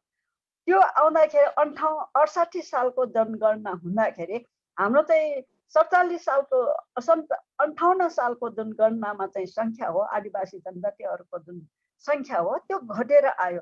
हामी चाहिँ कस्तो खालको भने यो एकातिर चाहिँ हामी चाहिँ लागेको हुन्छौँ, तर त्यो लागेकोमा चाहिँ हामी कन्फिडेन्स कि हामीले चाहिँ पाउँछ भन्ने चाहिँ निटक्क बस्छ, तर त्यसको चाहिँ परिणाम चाहिँ अर्कोतिर हुन्छ। अब जस्तो अर्कै भनौँ न, संविधान अब 72 सालमा संविधान बनिसकेपछि हामीले त्यसमा चाहिँ विभिन्न आयोगहरू चाहिँ गठन माग गरेको थियो, त्यो चाहिँ पुरा पनि भयो भनौँ न एक दिन। अब भाषा आयोगको गठन भयो, हाम्रो चाहिँ फेरि जनजाति आयोगको चाहिँ हामी चाहिँ संविधानमा चाहिँ सम्बोधन गर्यो। तर त्यसमा आयोगमा नेतृत्व लिने चाहिँ हामी होइन, हाम्रो चाहिँ सबभन्दा बढी चाहिँ सुविधा लिने जात नै त्यहाँ चाहिँ आयोगको अध्यक्ष। अब फेरि चाहिँ प्रतिष्ठा यो जनजाति आयोगको कुरा नै अर्कै छ, त्यो अहिलेसम्म हाम्रो चाहिँ त्यहाँ चाहिँ कोटा चाहिँ सबै सदस्यहरू पूर्ण भएको छैन। यसरी हाम्रो चाहिँ मुभमेन्ट चाहिँ हाम्रो गइराखेको छ, तर मुभमेन्टको उसकोमा चाहिँ हामीले चाहिँ संविधानमा स्थापित गरे पनि त्यो गरेको अधिकार समेत हामीले चाहिँ पाउन सकेका छैन। तर त्यसमा पनि त्यही चाहिँ जुन चाहिँ प्रिभिलेज समूह छ, त्यो समूहले नै चाहिँ पहुँचमा चाहिँ पुगिरहेको छ। अहिले चाहिँ डाक्टर बज्राचार्यज्यू अब सकाइदिनुहोस् ल। भन्नुहोस् त। ए हुन्छ, अब यहाँलाई थोरै समयमा सकाइदिनुहोस् ल भनेर अनुरोध गरेँ मैले। हुन्छ, आन्दोलन चाहिँ भयो, तर आन्दोलनलाई त्यो चाहिँ प्राप्त स्थापित गर्ने, त्यसलाई चाहिँ माग गर्ने चाहिँ भएन।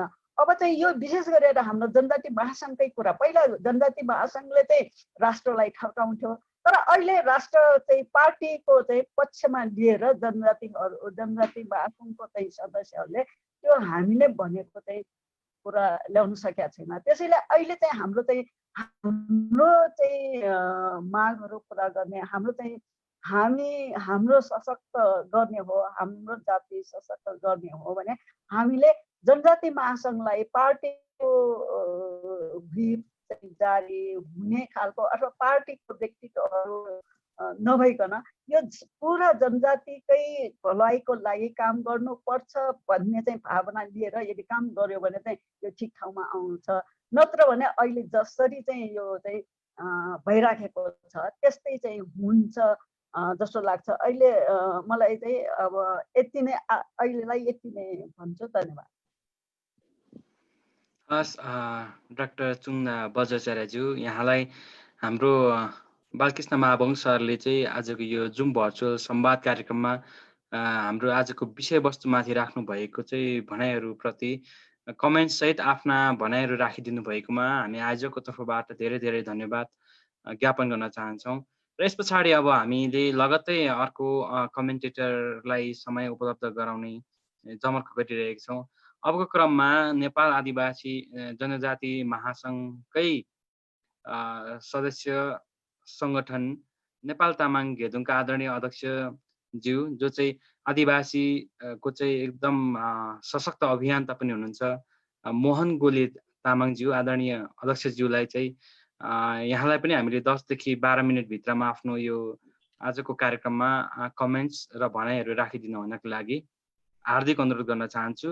र यस बिचमा यहाँलाई फेरि म अनुरोध गर्न चाहन्छु कि आदरणीय सहभागीजीहरू र जसले आजको यो कार्यक्रम चाहिँ विभिन्न फेसबुक पेजहरू मार्फत लाइभ हेरिराख्नु भएको छ, हाम्रो आजको वक्ता कमेन्टेटरहरूलाई चाहिँ विभिन्न विषयहरूमा जो उहाँहरूले राख्नु भएको छ त्यही विषयवस्तुभित्र रहेर कुनै प्रश्न या जिज्ञासाहरू भए यस भित्र रहनुभएका जुम भर्चुअलभित्र रहनुभएका आदरणीय सहभागीजीहरूलाई यसै च्याट बक्समा र चाहिँ अन्य माध्यमहरूबाट लाइभ हेरिराख्नुभएका हाम्रा चाहिँ महानुभावहरूलाई कमेन्ट्स मार्फत चाहिँ आफ्नो भनाइहरू, आफ्नो जिज्ञासाहरू, प्रश्नहरू राखिदिनु हुन पुनः अनुरोध गर्दै अहिलेको क्रममा चाहिँ म आदरणीय मोहन गोले तामाङजीलाई यो समय उपलब्ध गराउन चाहन्छु। धन्यवाद सुखवीरजी। उपस्थित दाइ भिडियो अन गर्नुहोस् न, लाइभ गइरहेछ, एकदम त्यो उनै हुँदैन। के छ, समस्या छ? लाइन गइरहेछ नि, भिडियो अन हुँदैन त्यसो भए? हजुर ल हुन्छ, ओके, जानुहोस्। तर लाइभ गइरहेकोले भिडियो अन नहुँदा एकदम देखिन्छ, त्यही भएर प्लिज। नेपालको आदिवासी जनजाति आन्दोलनको समीक्षा र भावी मार्ग, यो बहस कार्यक्रममा उपस्थिति जनाइरहनु हुने सम्पूर्ण आदरणीय व्यक्तित्वहरू, यहाँहरू सबैलाई लासो ठ्याकुल्ला अभिवादन नमस्कार व्यक्त गर्न चाहन्छु। अस्तिको दिन मात्रै गोविन्दजीसँग मेरो कुराकानी भएको थियो। मैले यो शीर्षक सुनिसकेपछि मलाई यो शीर्षकमा केही कुरा राख्न उपयुक्त नै लाग्यो र मैले स्वीकार गरेँ। तर अलिकति हामी बिचमा मिस के भएछ भने उहाँले अहिले कमेन्टरको रूपमा भन्नुभयो महाबुङ सरको प्रस्तुतिमाथि मैले चाहिँ आफ्नो कुराहरू राख्ने भन्ने बुझेको थिएँ। त्यसो भएको कारणले गर्दा मैले जे बुझाइरह्यो यो शीर्षकमा त्यो कुराहरू राख्न गइरहेको छु र महाबुङ सरले धेरै कुराहरू राखिसक्नु भएको छ। डाक्टर चुन्दा बज्राचार्यज्यूले पनि राख्नुभयो। म सामाजिक अभियन्ता भएको कारणले गर्दा विशेष गरी राजनीतिक पार्टीले विगतमा आदिवासी जनजाति आन्दोलनमा पुर्याएको योगदान, उहाँहरूको गतिविधिको म समीक्षा गर्न चाहन्न। हामी आफ्नै सामाजिक संस्थाहरूले विगतदेखि खेलेको भूमिकाहरूको म विशेष गरी बुँदागत रूपमा यहाँहरू समक्ष प्रस्तुत गर्न चाहन्छु। खास गरी हामीले यहाँ शीर्षकमै भनिसकेका छौँ, सन् 1990 देखि 2020 सम्मको भनेका छौँ, लगभग 30 वर्षको। यो बीचमा आदिवासी जनजाति आन्दोलनलाई मैले सरस्वती 3 भागमा विभाजन गरेका छु, 3 चरणमा विभाजन गरेका छु। पहिलो चरण छ 2046 देखि 2058 सम्म, लगभग 13 वर्ष आदिवासीहरूको संस्थागत विकास एकताको चरण रह्यो। यो कालखण्डमा हामीले आदिवासी जनजाति महासङ्घ जातीय संस्थाहरूलाई संस्थागत रूपमा दर्ता गऱ्यौँ, स्थापना गऱ्यौँ, आदिवासी जनजातिका सामाजिक मुद्दाहरूलाई उठाएका छौँ। नेपाल सरकारद्वारा 59 आदिवासी जनजातिहरूको सूचीकरण भएको छ। जनजाति विकास समिति हुँदै आदिवासी जनजाति उत्थान राष्ट्रिय प्रतिष्ठान गठनसम्मको कामहरू एउटा उपलब्धिको रूपमा लिएका छौँ। त्यसपछि दोस्रो चरणमा चाहिँ 2058 देखि करिब 2065 सम्म चाहिँ एउटा चरण मान्न सकिन्छ कि भनेर मेरो नजरले देख्छ। त्यो नमिल्न पनि सक्छ यहाँहरूको दृष्टिकोणमा। त्यसमा चाहिँ हामीले खास गरी नीति निर्माणका कामहरू गरेका छौँ र नीतिगत तहमा केही हस्तक्षेपकारी भूमिका पनि खेलेका छौँ जस्तो लाग्छ। जस्तो अन्तर्राष्ट्रिय श्रम सङ्गठन, आदिवासी अधिकार समिति, संयुक्त राष्ट्र घोषणा पत्रहरू यो चरणमा राज्यले हस्ताक्षर गरेका छ, अनुमोदन गरेका छ। यही चरणमा तपाईको आदिवासी जनजाति विकासको लागि राज्यबाट निश्चित प्रतिशत बजेट विनियोजन भएका छन्। यही चरणमा आदिवासी जनजातिको सामाजिक सांस्कृतिक मूल्य मान्यताहरूलाई केही रूपमा कानुनी वैधताहरू दिने प्रयासहरू भएका छन्, जस्तो कि हामीले देख्न सक्छौँ अन्तरिम संविधान 2063 मा धेरै हाम्रा कुराहरू समेटिएका थिए। त्यसै गरी राज्यको हरेक अङ्ग तहमा पनि समावेशी प्रतिनिधित्व, आरक्षणको सुनिश्चितता भएको थियो। एक ढङ्गले भन्ने हो भने यो चरणमा आदिवासी जनजाति आन्दोलन सशक्त ढङ्गबाट अगाडि बढेको थियो, एउटा शक्तिको रूपमा स्थापित हुन खोजेको चरणमा म बुझ्छु। किनकि यस चरणमा हामीले राज्यसँग दर्जनौं सम्झौताहरू गरेर राज्यलाई झुकाएका छौँ र यो एउटा महत्त्वपूर्ण उपलब्धिको चरण थियो। र 2065 देखि लगभग 2070 सम्म हेर्ने हो भने यो चाहिँ कार्यान्वयनको चरण थियो। काममा गइसकेपछि समस्या आउँदो रहेछ, त्यो राज्यलाई पनि त्यो देखियो। हामी आदिवासी जनजाति अभियान कर्मीहरूमा पनि त्यही देखियो एक ढङ्गले। जस्तो हामी अन्तर्राष्ट्रिय अधिकारहरू जुन राज्यले हस्ताक्षर गरेका थियो, अनुमोदन गरिएका थिए, ती कुराहरूलाई कार्यान्वयन गर्ने तहमा राज्य चुक्यो। हामी पनि संविधानद्वारा जुन प्रदत्त अधिकारहरू हुन्, अन्तरिम संविधानद्वारा प्रदत्त अधिकारहरू, त्यसलाई कार्यान्वयन गर्ने पक्षमा लाग्यौँ। सामाजिक सांस्कृतिक क्रान्तिलाई एक ढङ्गले माथि उठाएका थियौँ। त्यो चरणमा सामाजिक आन्दोलनलाई राजनीतिक आन्दोलनसँग जोड्नु पर्ने थियो। त्यो जोड्ने कुरामा कहीँ न कहीँ अलिकति जोडाइमा बलियोसँग त्यो रसायन लाग्न सकेन जस्तो मलाई लाग्छ। त्यस कारणले गर्दाखेरि 2070 पछिको अवस्थामा हेर्दाखेरि आदिवासी आन्दोलनले एउटा नयाँ मोड लियो। मेरो हेराइमा एउटा नयाँ मोड लियो। हरेक मोडमा के हुन्छ भन्दाखेरि गाडी पनि मोडिँदाखेरि त्यसले एउटा बल गर्नुपर्छ, एक नम्बर गियर हाल्नुपर्छ। यो विज्ञानको नियम हो। आदिवासी आन्दोलन होस् चाहे वर्गीय आन्दोलन होस्, हरेक आन्दोलनमा पनि मोड जब आउँछ, मोडमा ठुलो सङ्घर्ष हुन्छ, जोखिम मोल्नुपर्छ। र त्यो जोखिम मोल्ने परिस्थितिमा त्यो मोडमा जब हामी आइपुग्यौँ, मलाई लाग्छ हामी त्यो मोडमा आइसकेपछि जुन ढङ्गले 2065 सम्म लगभग प्रारम्भिक अवस्थामा रहेको आदिवासी जनजाति आन्दोलन 2070 पछि रक्षात्मक अवस्थामा आयो। र यही रक्षात्मक अवस्थालाई, शक्ति कमजोर भएको अवस्थालाई मध्यनजर गरेर राज्यले अधिकारहरू खोज्ने हरकतहरू गरिरहेको हामीले देखिराखेका छौँ।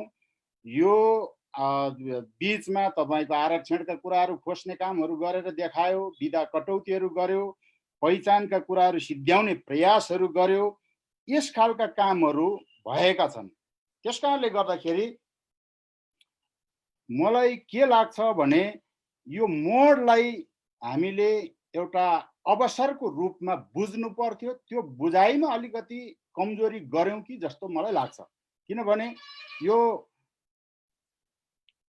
दुश्मन शक्ति बलियो भएर हामीसँग च्यालेन्ज गरिरहेको परिस्थिति भनेको अझ सशक्त रूपमा आन्दोलनलाई उठाउने एउटा अवसर थियो।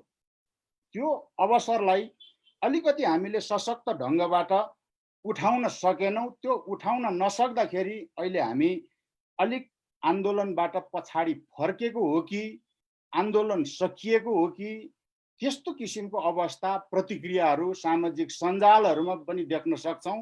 अहिले हामीले यो कार्यक्रम चलाइरहँदा च्याट बक्समा पनि केही साथीहरूले त्यही किसिमको प्रश्नहरू सोधिरहेको मैले देखिरहेको छु। त्यस कारणले गर्दा हामीले लड्नलाई फेरि कन्जुस्याइ गरेको छौँ भनेर हामी भन्दैनौँ। जनजाति महासङ्घको साथीहरूले सशक्त रूपमा लड्नुभयो। जगत बरामजी सायद मलाई लाग्छ इतिहासमा आदिवासी जनजाति महासङ्घको अध्यक्ष पहिलो पटक होला सडकमा ढल्नु भएको छ। त्यस कारणले गर्दा महासङ्घको वर्तमान नेतृत्वदायी तहमा रहेर काम गर्नुहुने साथीहरू मैले उहाँहरूको क्रान्तिकारिता, उहाँहरूको आन्दोलनप्रतिको समर्पणको जुन त्याग छ त्यसलाई म नजरअन्दाज गर्न चाहन्न। त्यो एकदमै उच्च छ। तर प्रश्न के हो भन्दाखेरि हाम्रो ट्रेनको हो, व्यक्तिको लगाव छ, समर्पण छ, क्रान्तिकारिता छ, आन्दोलनलाई उठाउनुपर्छ, समुदायको लागि लडेर मर्नुपर्छ भन्ने भावना पनि छ। तर हामीले जुन ट्रेनमा विगत 46 सालदेखि 70 साल 65 सालसम्म हामी हिँड्यौँ, त्यो ट्रेन हामीले बदल्न चाहेनौँ। त्यो ट्रेन नबदलिँदा परिस्थितिले नयाँ मोड लियो, परिस्थिति नयाँ मोड लिँदा त्यो पुरानो ट्रेनले काम गरेन। त्यो काम नगर्दाखेरि हामी अलिकति पछाडि परेका हौँ कि जस्तो देखिएको छ। यही सन्दर्भमा हाम्रो केही कुराहरू अलिक चुक्यो कि जस्तो लाग्छ। महासङ्घको साथीहरूलाई मैले पटक पटक यस विषयमा ध्यान आकर्षण गराउँदै पनि आएको हो, किनकि बरामजीको नेतृत्वमा महासङ्घ आइसकेपछि नै हामीले 3टा लडाइँ त लड्यौँ। 3टा लडाइँ के लड्यौँ भन्दा स्थानीय तहको नामाङ्कन सीमाङ्कनको विषयमा सुरुमै चितवन महाधिवेशनबाट आइसकेपछि लड्यौँ। त्यसपछि विधा कटौती गर्यो यो ओली सरकारले, त्यसको विरुद्धमा लड्यौँ। त्यसपछि फेरि आरक्षण कटौती गर्यो, त्यसका विरुद्धमा सशक्त आन्दोलनहरू लड्यौँ। तर मेरो कुरा के हो भने 3टा लडाइँ लडिसकेपछि, 3टा मोर्चामा हार खाइसकेपछि हामीले गम्भीर अघि महाबुवाङ सरले भन्नुभयो जस्तो निर्मम समीक्षा गरेर आन्दोलनलाई फरक ढङ्गबाट विकास गर्नु पर्थ्यो। त्यो हामीले गर्न सकेनौँ। त्यही खालको जुन गतिविधि हिजो पुतली सडक, माइतीघर मण्डला, शान्ति बाटिकादेखि भिरकुटी मण्डपसम्म जुन हाम्रा अग्रजहरूले प्रदर्शन गर्नुहुन्थ्यो, त्यही ढङ्गको प्रदर्शन, त्यही ढङ्गको कार्यक्रम हामीले फ्याँकिरह्यौँ, जसले गर्दा हामीले सफलता प्राप्त गर्न सकेनौँ भन्ने मेरो तर्क हो। त्यसो भएको कारणले गर्दा यहाँ अहिले के देखिन्छ साथीहरू भने उत्पीडित समुदायको लागि सत्ता बलियो हुँदाखेरि यसले अधिकार खोज्दो रहेछ। सत्ता अस्थिर सरकार हुँदाखेरि कमजोर वर्गको लागि केही अधिकार दिन उनीहरू बाध्य हुँदो रहेछन्। जब बलियो सरकार बन्छ त्यसले अधिकार खोज्ने यो संसारकै अभ्यास छ कि अथवा के छ, मैले त्यसबारेमा अध्ययन गरेका छैन। तर नेपालको सन्दर्भमा हेर्दा त्यो देखियो। र अहिले हामी भन्छौँ कम्युनिस्टको सरकारले हाम्रो अधिकार खोज्यो भनेर भन्छौँ। कम्युनिस्ट मात्रै होइन, काङ्ग्रेसको शेरबहादुर देउवाको नेतृत्वमा प्रधानमन्त्री त चलेको भए पनि 2/3 बहुमतको थियो भने उसले पनि अधिकार खोज्थ्यो। यो हामीले बुझ्नु पर्यो।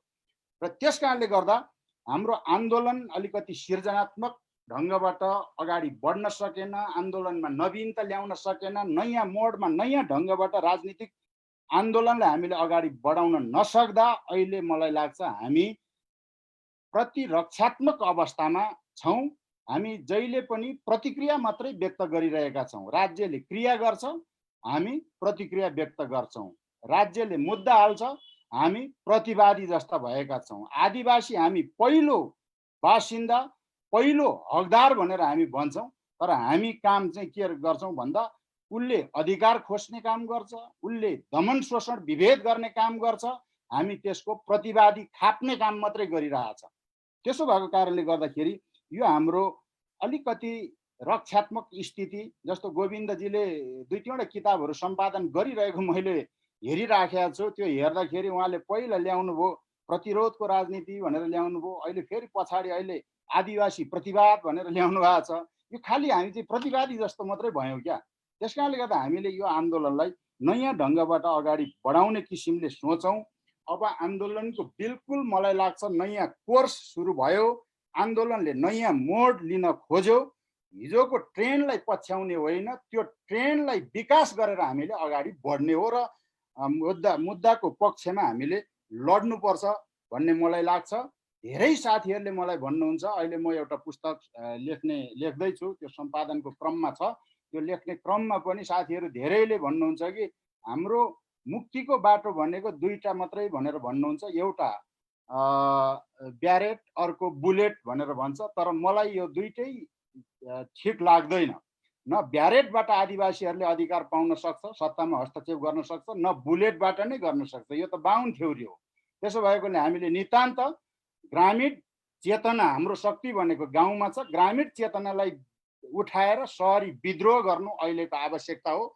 मैले यति कुरा अहिलेको खण्डमा यहाँहरू समक्ष राखेँ र आफ्नो भनाइ अन्त गर्छु। धन्यवाद।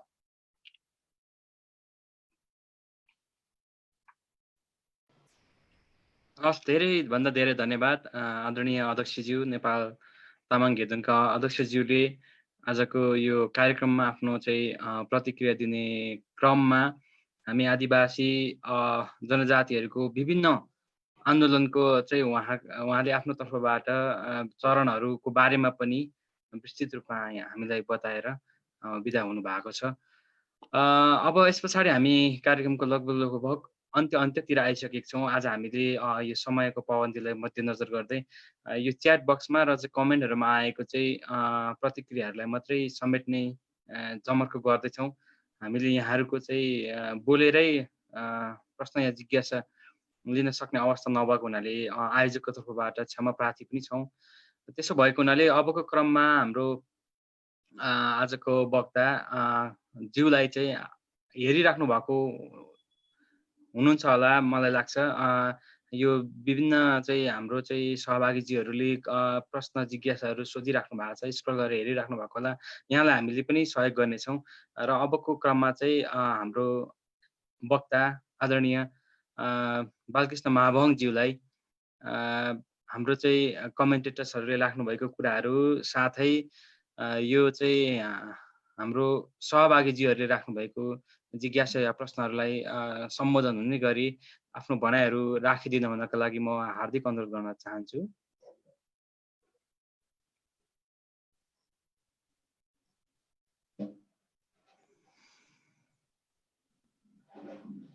कुरा चाहिँ जयस्थिति कालदेखि नै हामीहरूमा जुन एक प्रकारको सब्जुगेसन अथवा कोलोनाइजेसन भयो, त्यो कुरा महत्त्वपूर्ण कुरा सङ्केत गर्नुभएको छ। त्यसलाई मैले पोजिटिभली लिएको छु। त्यसलाई अब कसरी त्यो डकुमेन्ट्सहरू पाउन सकिन्छ त्यो कुराहरू हेर्ने, सायद चुन्दाजीसँग पनि त्यसको लागि स्रोत सामग्रीहरू प्राप्त गर्न म प्रयत्न गर्छु होला। अर्को चुन्दाजीले भन्नुभयो जनजाति महासङ्घ आदिवासी महासङ्घ हुनुभन्दा पहिले आदिवासी महिला महासङ्घको स्थापना भयो। त्यो ठिक हो।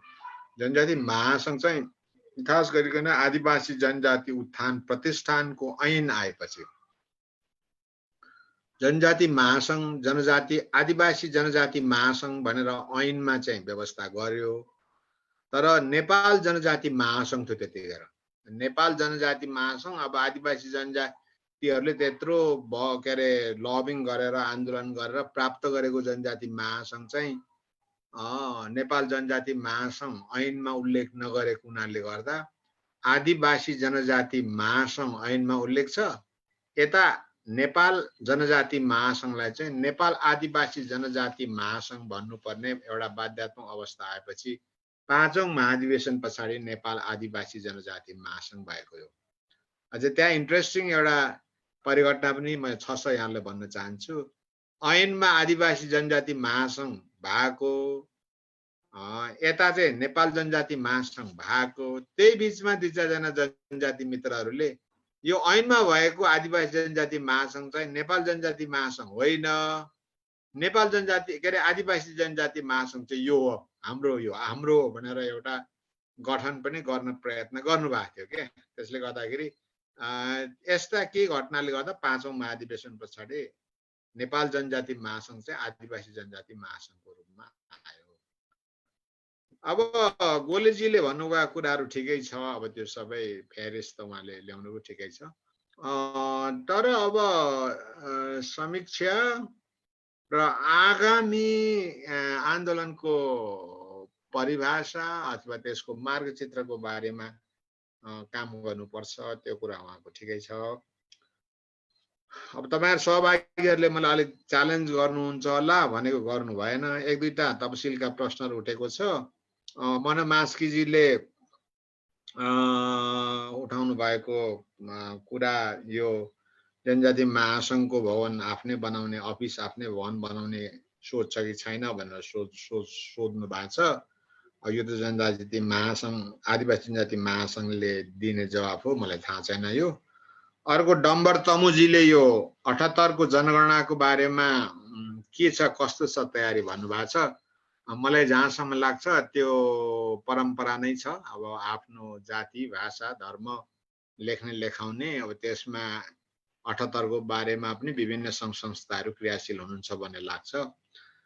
टेक तमुजीले भारतीय सन्दर्भमा, भारतको सन्दर्भमा विभिन्न जनजाति दलितहरूको खास गरिकन यो अम्बेडकर हैन, बाबा साहेब अम्बेडकरबाट दीक्षित हुनेहरूको मुभमेन्टको बारेमा सङ्केत गर्नुभएको छ। त्यो पनि एउटा आन्दोलनको एउटा सिरा अथवा एउटा पक्ष त्यो हामीले चर्चा गर्नु अथवा हेर्नु जरुरी हुन्छ। र अर्को कुमार जीले, उहाँ लिम्बू हुनुहुन्छ, इजरायलबाट सोध्नु भएको छ। उहाँले एउटा महत्त्वपूर्ण प्रश्न सोध्नु भएको छ कि नेपाल आदिवासी जनजाति महासङ्घलाई नै एउटा अब राजनैतिक एउटा संस्था बनाएर अगाडि जाँदाखेरि के होला भन्ने क्वेसन गर्नुभएको छ। अब आन्दोलन सामाजिक हुने राजनीतिक हुने भन्ने कुराहरूमा अल्मलिनु जरुरी छैन। वास्तवमा जनजाति महासङ्घले चाहिँ केही 2-3टा कुराहरू अब प्रष्ट हुनुपर्छ। किनभने मेरो प्रस्तुतिमा लगभग मैले आजसम्मका सम्पूर्ण आन्दोलनहरू एक प्रकारले अपरिभाषित, अस्पष्ट र एक प्रकारले भने पोलिटिकल मुभमेन्ट स्ट्रगलहरूको ब्रोकरी गर्ने बाहेक त्यसले आफ्नो मौलिक चरित्र अथवा मौलिक उपलब्धि अथवा मौलिक अनुभव छ भनेर मैले दाबी गर्नुपर्ने त्यति धेरै कुराहरू छैन। त्यसले गर्दा अब पनि यसरी नै रहने हो भने समय सालको कुरा हो, रहौँ साथीभाइ हो हैन, यसमा विवाद छैन। तर अब मैले चाहिँ के कुरा भन्दैछु भन्दा जनजाति महासङ्घले के चाहिँ अब बहस पैरवी गरेर स्ट्रङली इन्टरभेन्सन गर्नु पर्यो भन्नुको अर्थ तपाईले नेकपालाई अब तपाईले यस अथवा नोमा तपाईले ल्याउनु पर्यो, कांग्रेसलाई यस अथवा नोमा ल्याउनु पर्यो, जसपालाई यस अथवा नोमा ल्याउनु पर्यो। र जसले तपाईको यस यस यस यस यस भन्ने क्रेडिट बढी दिन्छ त्यो इन्स्टिट्युसनबाट तपाईका आफ्नो सोशल पोलिटिकल इस्युहरुलाई फर्म गर्नु पर्यो। फर्मेसन नै हुँदैन, तपाईका इस्युहरु फर्मेसन हुँदैन अनि पछि कुदेर तपाई हामी पछि कुदेर अनि मत दिने बेलामा चाहिँ चुनाव हुने बेलामा चाहिँ जनजातिलाई जिताउन आह्वान गर्छौं। त्यसको के अर्थ रह्यो त? जनजाति उम्मेदवारलाई जिताउनको निम्ति जनजाति महासंघले गरेको आह्वानको या जनजाति महासंघका सदस्य संगठनले गरेको आह्वानको उदाहरणको निम्ति लिम्बूहरुको साझा संस्थान किराँती चुम्नुङले Limbu उम्मेदवारहरूलाई जिताउन irrespective of their political affiliation कुन पार्टीको के मतलब भएन, लिम्बू उम्मेदवारलाई जिताऊ भनेर त्यस्तो बेवारिसे तपाईको स्ट्यान्डले यो एकातिर अधिकारको कुरा गर्ने अर्कातिर यस्ता बेवारिसे कुरा गरेर काम छैन। त्यसले गर्दा मेरो भनाइ हामी बहस गरौं, नेकपामा आदिवासी जनजातिहरुको मुद्दा एड्रेस गर्नको निम्ति पोटेन्शियलिटी पोसिबिलिटी त्यहाँ फर्मेसन हुन सक्ने सम्भावना कति छ? हाम्रो इस्युहरु कांग्रेसमा कति छ, जसपामा कति छ? अब यी तीनटैबाट सम्भव भएन भने कुमारजीले उठाउनु भएको इस्यु सान्दर्भिक हुन्छ। अब 2.5 वर्षमा जनजातिहरु तयार हुनु पर्यो। तपाईसँग धेरै समय नै छैन कि त यो 1 2 3 पार्टीले तपाईको मामला यस यस यस भनेर तपाईलाई क्रेडिट उनीहरुले दिन सक्नु पर्यो अथवा उनीहरुले गर्न सक्नु पर्यो, होइन भने कुन तपाईको जनजाति महासंघलाई नै पनि तपाईले राजनीतिक रूपमा घोषणा गरेर जानुपर्ने स्थिति आउँछ। यस्तो हेय र यस्तो ह्युमिलिएसनमा अधिकारको कुरा गरेर बस्नुपर्ने स्थिति चाहिँ मेरो विचारमा अबको पुस्ताले मान्दैन। हिजो त हाम्रो ब्रोकरीको पछाडी हामीलाई धेरै मान्छे नाता गोता लिङ्ग धर्म जाति क्षेत्रले मान्छे हिँडे, तर अबको पुस्ता मेरो विचारमा क्रिटिकल मासले चाहिँ अब त्यो हाम्रो ब्रोकरीको पछाडी कुद्दैन त्यसले गर्दा यसको विषयमा चाहिँ 2-2.5 वर्षमा चाहिँ जनजातिहरूले स्ट्रङली एउटा अब एउटा ओपिनियन निर्माण गरेर जानुपर्छ। नभए यस्तो यो होइन भन्दा उसको चित्त दुख्छ किन भन्ने तरिकाले चाहिँ यो हुँदैन। लु मेरो प्रश्न यति नै थियो, सिद्धाएँ। सेवारो नोगेन्द्र माबाङ सर, अर्को एउटा तपाईँले डिल गर्नु भएन, त्यो प्रश्न देख्नु भएन, त्यसलाई रेस्पोन्स गर्नुहोस् न माबाङ सर। के प्रश्न सर? अहिले एकछिन बोल्दा बोल्दै आएको हो। सायद लाफुङ गुवाज्यूले लेख्नु भएको प्रश्नलाई तपाईँले डिल गर्नु भएन कि भन्ने छ कि हुन त ओभरअलमा गर्नुभयो होला, एकचोटि हेर्नुहुन्छ स्क्रोलमा च्याट बक्समा। सबैको अब सम्बोधन गरेर ऊ भएन, मेरो विचारमा आयो होला। महेन्द्रजीले हात उठाउँदै हुनुहुन्छ, प्लिज।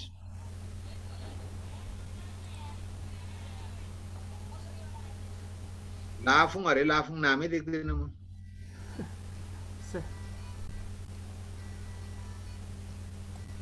गोविन्दजीले पढ्दै हुन्छ नि, गोविन्दजीले पढ्दै हुन्छ नि त्यो क्वेसन। बालकृष्णजीले खोज्नु टाइम लाग्छ भने गोविन्दले देख्नु भएको छ भने पढिदिनु भयो हुन्छ नि गोविन्दजीले। ल भन्नुहोस् न गोविन्दजी, कुन के छ, के क्वेसन के थियो उहाँहरुको?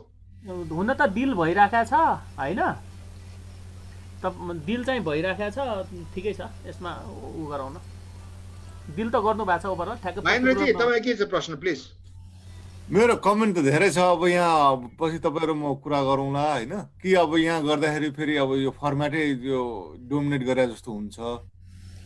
भन्नुस् ल। के हाम्रो होस्टहरुको अनुमति छ?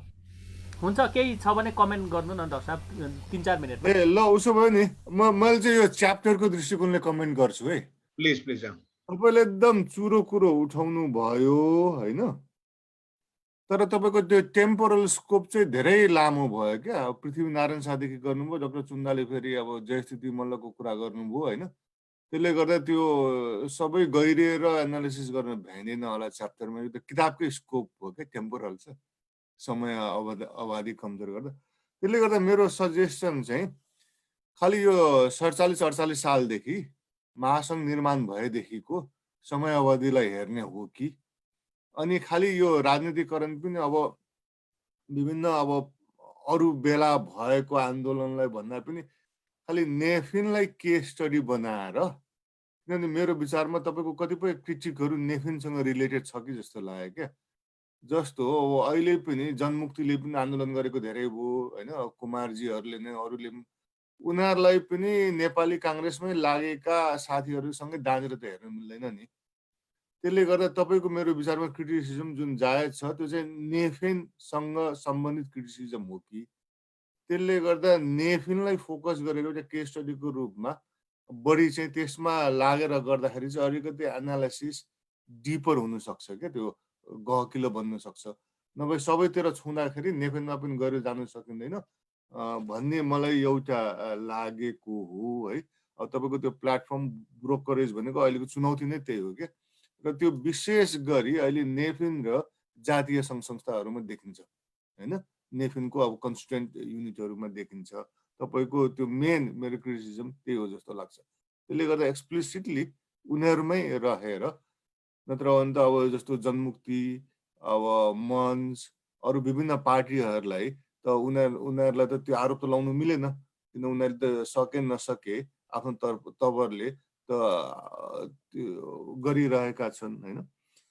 अनि अर्को चाहिँ अब दुई तिन कुरोहरू नि मलाई विचारमा तपाईँलाई सोच्नको लागि, अब सुरुमा चाहिँ तपाईँको ऊ आएन, अबको बाटो के भन्ने पछिल्लो एन्सरमा आयो होइन। जस्तो अब गोलेजीले पनि अब त्यो यो मोडमा त्यो पुरानै अब उसमै बाटोमा लागेर काम दिँदैन भनेर उहाँले पनि अब पार्टी छोड्नु पर्यो भन्ने नै इङ्गित गर्नुभयो।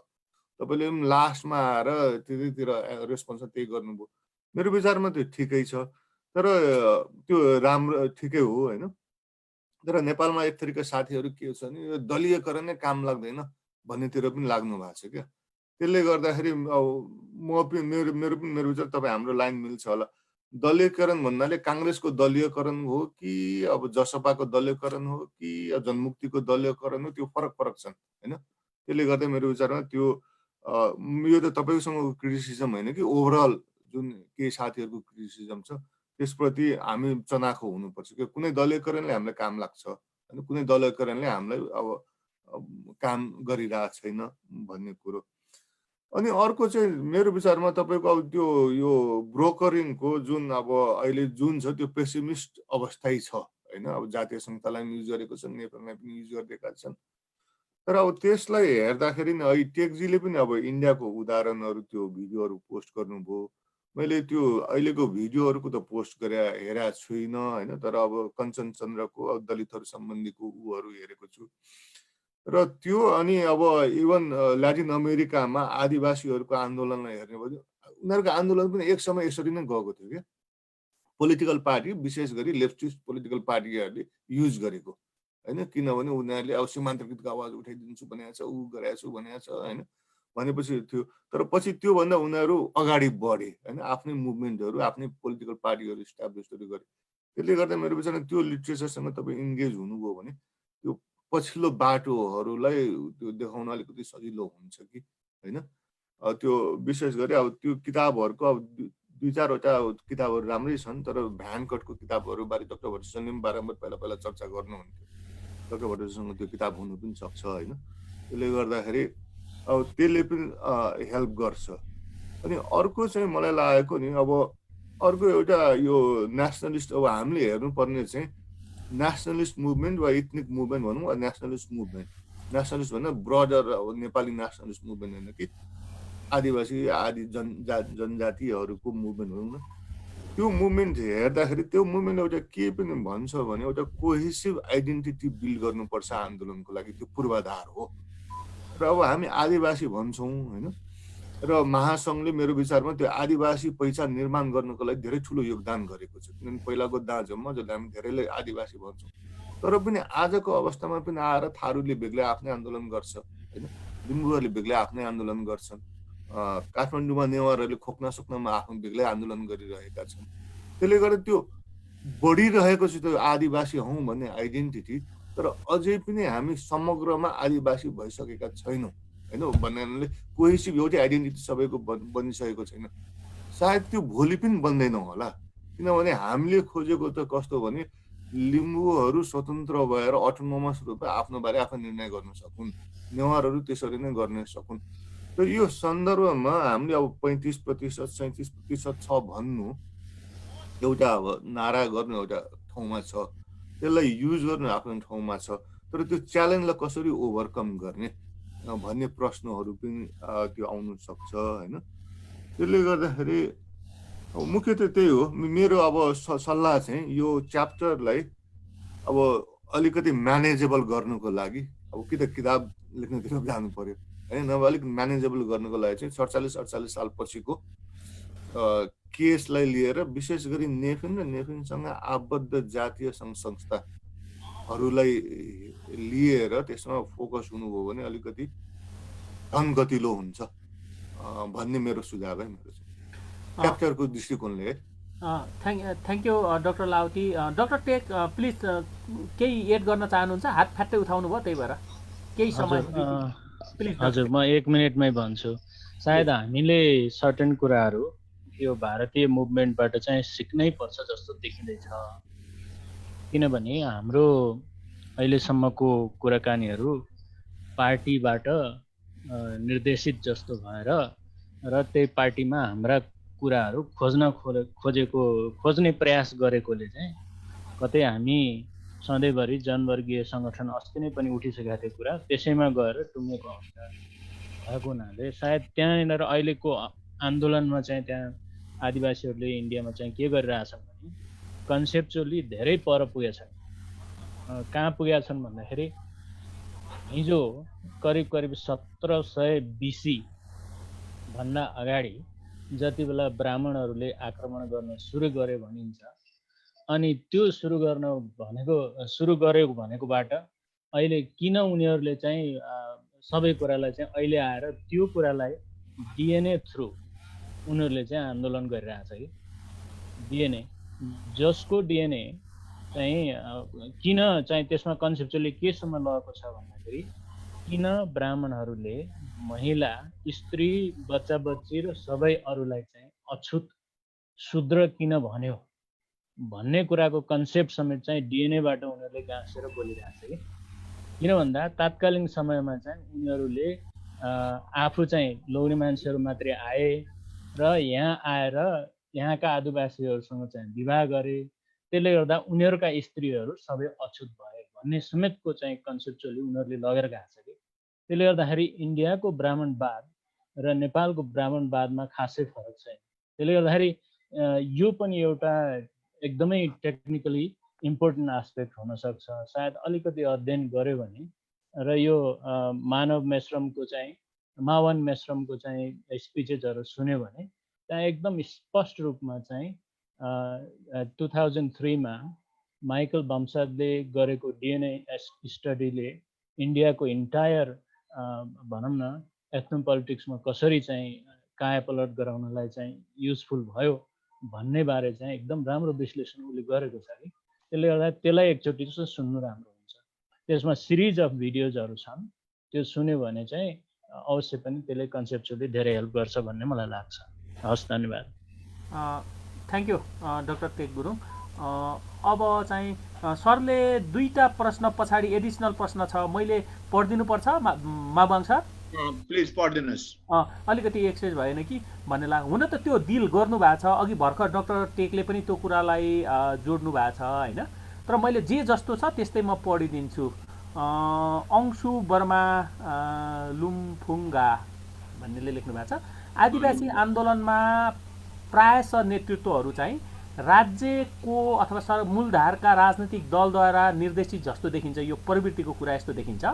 अनि राज्य शासित समुदाय अथवा आदिवासी जनजातिहरूको मनोविज्ञानमा किन यति धेरै फेरबदलहरू हुन्छ होला? अनि तपाईँले नै माबाङ सरले नै भन्नुभयो जस्तै आदिवासी सङ्गठनमा आएर पार्टीमा चाहिँ के अरे आदिवासी सङ्गठनहरूमा चाहिँ पाखुरा सुर्किने, तर पार्टीमा गएर चाहिँ पाखुरा नसुर्किने, मुसा प्रवृत्ति देखिने, यो किन हुन्छ? आदिवासीको आन्दोलनले के जनतालाई प्रतिष्ठा देखाउन आफ्नो अहङ्कार देखाउने प्लेटफर्म मात्रै हो? त्यसो भए यो कसरी यसलाई गर्ने भन्ने एउटा यो छ। यो अलि डिफ्रेन्ट खालको प्रश्न जस्तो लाग्यो। हुन त डिल गरिसक्नु भएको छ सरले। अब म अर्कोमा आउँछु। अर्को चाहिँ लिम्बूले नै सोध्नु भएको छ, अमित याक्थुङबाजीले। नेफिन अथवा महासङ्घले आदिवासी जनजातिलाई मात्रै केन्द्रित गरेर खुलेको राजनीतिक दललाई मात्रै समर्थन गर्ने कि अन्य उत्पीडित सामाजिक सांस्कृतिक समूह, मधेसी होला, दलितहरू होला, मुस्लिम होला, अथवा तपाईँको मार्जिनलाइज अरू कम्युनिटिजहरू होइन, अब पिछडा वर्गहरू होलान्, अथवा ती समूहलाई पनि त्यस्ता सम्मिलित भएका विचार, ती दललाई विचार बोक्ने दलहरूलाई पनि समर्थन गर्ने। पहिलो संविधान सभामा ककस थियो रेफरेन्सको नाउँमा, त्यसले करिब दुईटै पहिचान व्याख्या नगर्नु कुरा बुझेँ। बुझ्नु भएन? अनि त्यसमा अर्को यसमा जोडिएको छ होइन, त्यहाँ उहाँकै प्रश्न हो, मैले व्याख्या गरेको छैन सर, जस्तो छ त्यस्तै मैले पढिरहेको छु।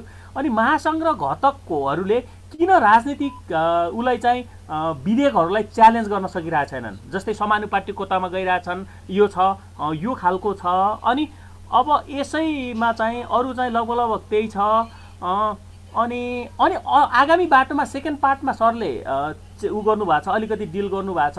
तर त्यो इन्डिजिनियस पिपुल्सले गर्ने पोलिटिक्स चाहिँ पोलिटिक्ससँग जोडिन्छ भने कस्तो खालको प्रवृत्ति हुनसक्छ? आदिवासी जनजातिको राजनीति चाहिँ कस्तो गर्ने हो? त्यसो हामीले कस्तो हुन्छ राजनीति चाहिँ आदिवासीको भन्ने कुरामा अझ क्ल्यारिटी ल्याइदिनुहोस् न। अनि अलिक स्पष्ट आउँछ कि आगामी बाटो भन्ने छ। यो तीनटा कुरालाई मैले अलिकति उ गरिदिएँ सर, समराइज गरिदिएँ सर उहाँहरूको कुरालाई प्लिज। महेन्द्रजीको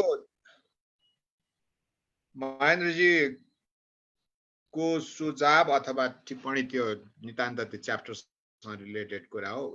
उहाँले सुरुमा पनि भन्नुभएको थियो हामी दुई तिनजना बिचमा नि कुरा गर्न सक्छौँ। तर मैले अलिकति मैले एउटा च्याप्टर यो जनजाति महासङ्घकै बारेमा यहाँ के अरे गोविन्दजीले नै एडिट गरेको निस्किँदैछ।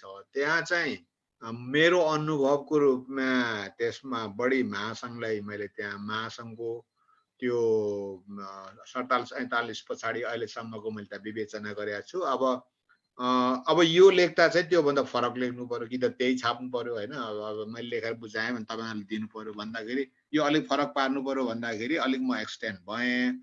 तर अब त्यो मैले महासङ्घ बुझाएकोमा चाहिँ मेरो अनुभव म छु भने अब त्यसलाई चाहिँ जनजाति महासङ्घ भनेर चाहिँ त्यसलाई अब सिद्ध्याउनु पर्ने हुन्छ। तर अब केही त्यसले गर्दा जेनरली चाहिँ लाउतीजीले भन्नुभएको कुरा त्यो मैले एक्सेप्ट गरेँ, किनभने त्यो किताब लेख्ने त मेरो दायित्व होइन, मेरो त एउटा च्याप्टर लेख्ने मात्रै 4-5 हजार शब्दको होइन। त्यसले गर्दाखेरि सायद म त्यसरी नै आफूलाई सीमित गर्छु होला। अनि अब एक दुईवटा मेरा प्रश्नहरू चाहिँ मेरा जिकिरहरू चाहिँ त्यहाँ मेरो विचारमा सुरुमा नै उठ्छन् होला, भनौँ न इस्युको रूपमा उठ्छन् होला। अब यो चाहिँ बहसकै कुरा हो। एउटा यो कोहेसिभ मुभमेन्ट बिल्टअप हुन्छ कि या एक्सक्लुसिभ पर्टिकुलर ग्रुपको मुभमेन्ट हुन्छ। अब नेपालको सन्दर्भमा हेर्ने हो भने चाहिँ मलाई यसमा धेरै लिटरेचर हेरे पनि छैन, तर मेरो अनुभवमा चाहिँ के देखिन्छ भने जनजाति महासङ्घको स्थापना भनेको नै एउटा नेपालको एउटा कोहेसिभ आइपिज मुभमेन्ट जेनेरेट गर्ने र आफ्नो इस्युहरूलाई एड्रेस गर्ने गरी बनेको हो।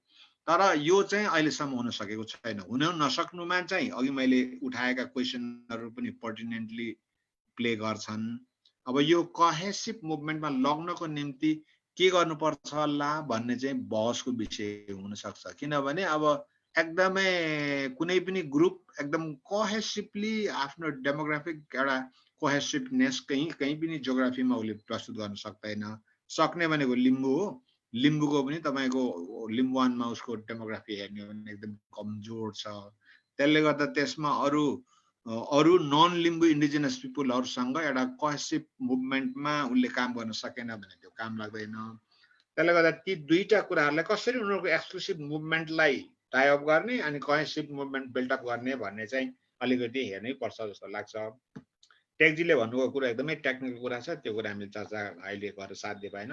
एनिवे त्यो कुरा भयो। अब यो अंशुजीले सोध्नु भएको कुरा चाहिँ मेरो विचारमा अब यो जुन डिलेमा छ नि, यो अहिले नै यसको क्याप्सुल अथवा यो समस्याको पार्टीमा लाग्ने, बाहिर पनि लाग्ने, यो गर्ने यो हो। यी 3-4 जुन हाम्रा प्रवृत्तिहरूलाई न्याय मैले अघि निर्ममतापूर्वक यसमा समीक्षा गर्नुपर्छ, विवेचना गर्नुपर्छ मैले भन्नुको अर्थ नै के हो भने त्यो पनि हाम्रो मुभमेन्ट निर्माण हुन नसक्नुको एउटा चाहिँ अब्स्ट्रक्सन अथवा एउटा प्रब्लम त्यो हो। त्यसले गर्दा यो लिम्बुवानको विषयमा बहस गर्नु पर्यो, खम्बुवान किराँतको विषयमा बहस गर्नु पर्यो। अब यो मगर सङ्घले काङ्ग्रेस, एमाले, माओवादी सबै मगरलाई भेला पारेर फुलको माइला लगाइदिनु सामाजिक रूपमा एकदमै स्वागतयोग्य कुरा भयो। तर मगर पिपुलको इसेन्सियल राइट एचिभ गर्ने कुरामा त त्यो फुलको माला त बेकारको चिज भयो नि त। तपाईँको तामाङले लगाएको, त्यो लिम्बूले लगाएको त बेकारको चिज भयो नि त। त्यसले गर्दाखेरि यहाँनिर चाहिँ अब हामी यति एवेयर भइसक्यौँ अनि फेरि यसमा क्रिटिकली हामीले विवेचना नगर्ने र एउटा मार्ग नसमात्ने हो भन्ने त हामी त उसमा जाँदैनौँ।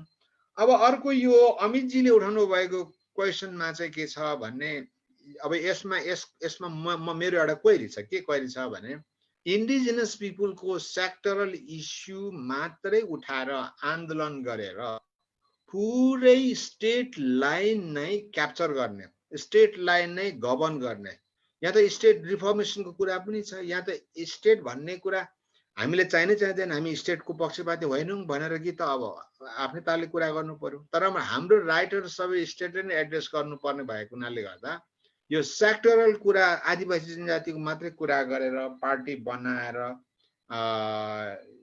हिँडेर त सम्भव छैन। भन्न त हामी यो आदिवासी जनजातिको मात्रै पार्टी होइन त भनेकै छौँ। राष्ट्रिय जनमुक्ति पार्टीकै कुरा गरौँ।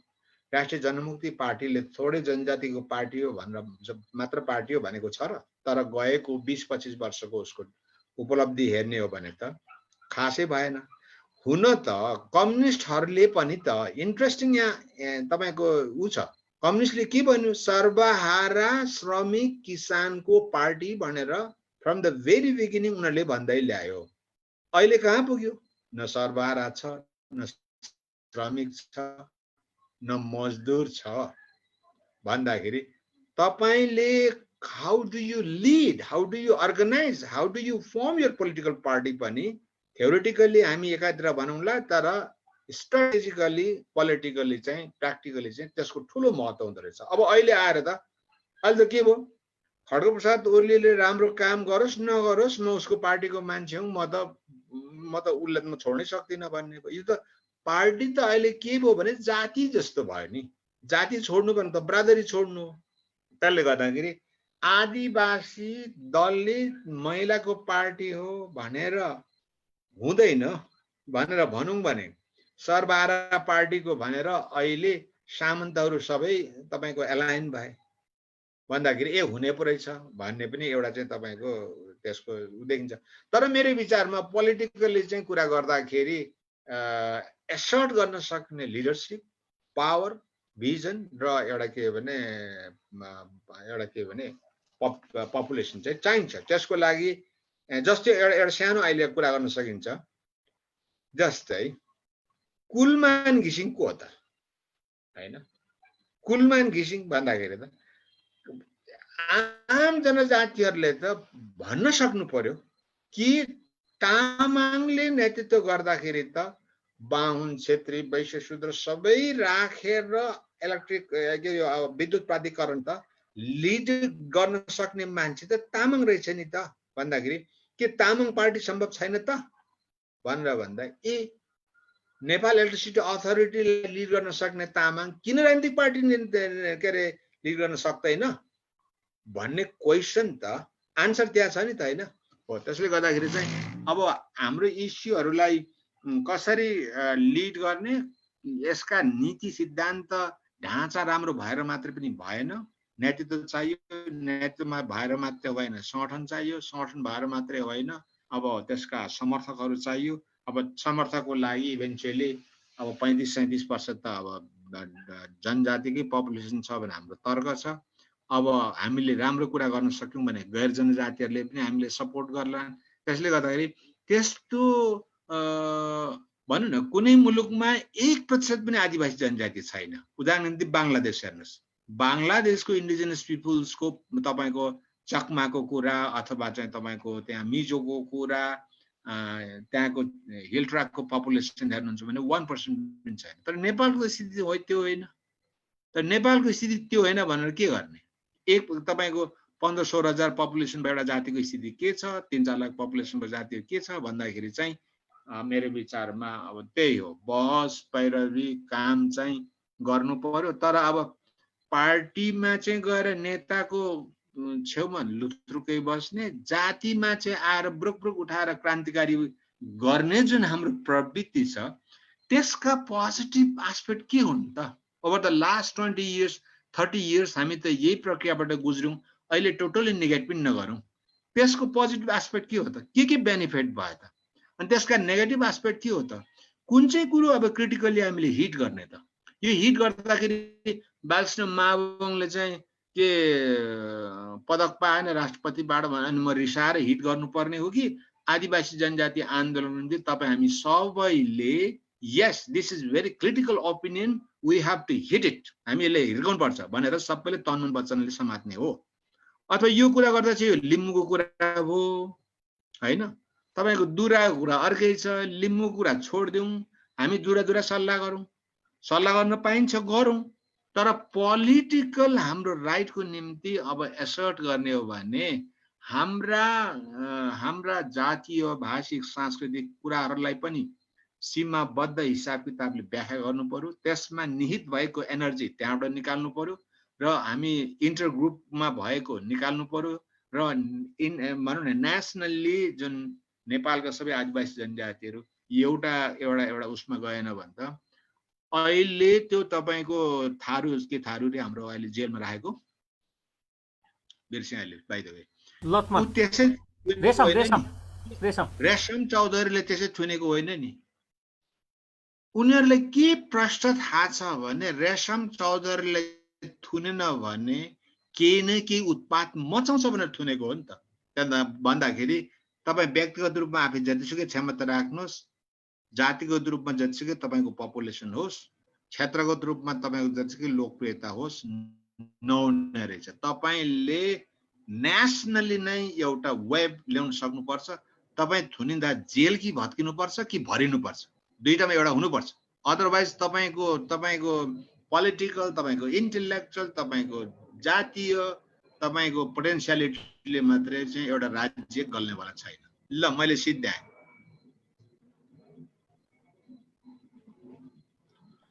सर धेरै धेरै धन्यवाद।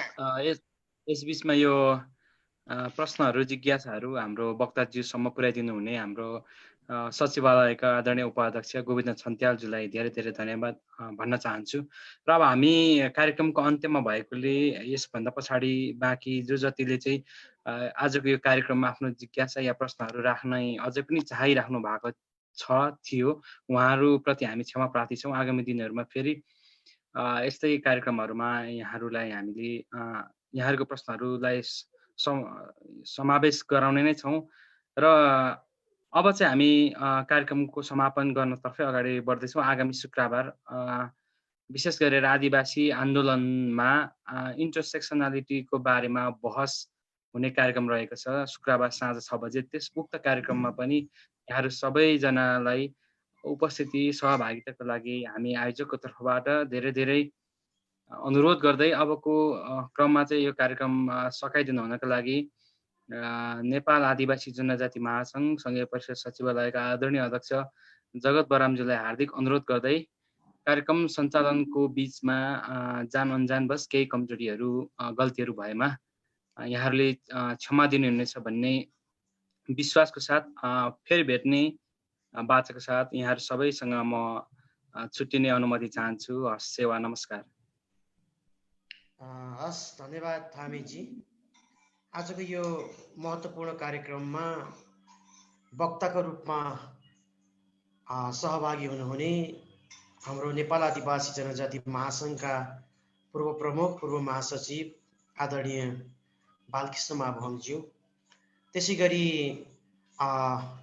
चुन्दा बज्राचार्यज्यू, त्यसै गरी नेपाल तामाङ घेदुङका आदरणीय अध्यक्ष मोहन गोले तामाङज्यू, त्यस्तै गरी यो महत्त्वपूर्ण संवादमा रहनुहुने आदरणीय महेन्द्र लावतीज्यू, त्यसै गरी मरोहाङ कहाङ लिम्बुज्यू, त्यसै गरी डाक्टर टेक गुरुङज्यू, त्यसै गरी विभिन्न महत्त्वपूर्ण विज्ञ व्यक्तित्वहरू, यो कार्यक्रमलाई प्रत्यक्ष रूपमा हेरिराख्नुहुने, सहभागी भइराख्नुहुने, संसारभरिबाट चाहिँ सहभागी हुनुहुने सबै हाम्रो महासङ्घका विभिन्न शाखाका साथीहरू, त्यसै गरी आदिवासी जनजातीय सङ्गठनका साथीहरू, त्यस्तै गरी सबै शुभचिन्तक र यो कार्यक्रमलाई प्रत्यक्ष प्रसारण मार्फत हेरिराख्नुहुने सबै दर्शक, सबै श्रोता साथीहरूप्रति म फेरि एकपटक यहाँहरूलाई यो सन्ध्याकालीन नमस्कार र अभिवादन टक्राउन चाहन्छु। र हामीले यहाँहरू सबै वक्ताजीहरूको महत्त्वपूर्ण भनाइलाई सधैँ सम्मान गर्न चाहन्छौँ, सम्मान गर्दछौँ। र मैले यहाँहरूको धेरै समय नलिकन सारमा म के आग्रह गर्न चाहन्छु भने, जसरी यहाँहरूले छोटो समयमा आदिवासी आन्दोलनलाई एउटा समीक्षात्मक ढङ्गले जो विश्लेषण गर्नु भएको छ, त्यो समीक्षात्मक ढङ्गले विश्लेषण गरिसक्नु भएपछि अब आदिवासी जनजाति आन्दोलन कस्तो ढङ्गले अगाडि बढ्नुपर्छ भन्ने सन्दर्भमा पनि केही महत्त्वपूर्ण सुझावहरू राख्नु भएको छ।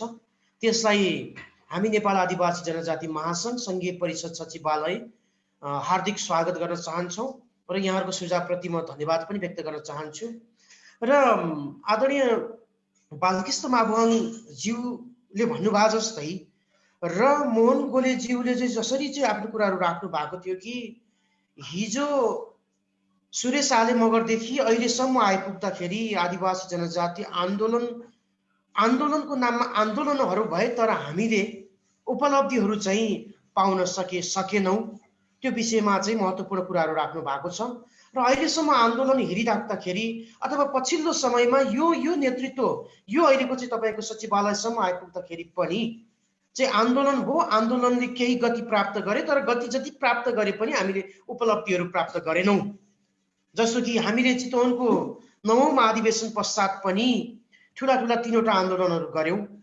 हामीले चाडपर्वको बारेमा आन्दोलन गर्यौं। त्यस्तै गरी हामीले चाहिँ स्थानीय तहको सीमाङ्कन र नामाङ्कनको विषयमा आन्दोलन गर्यौं।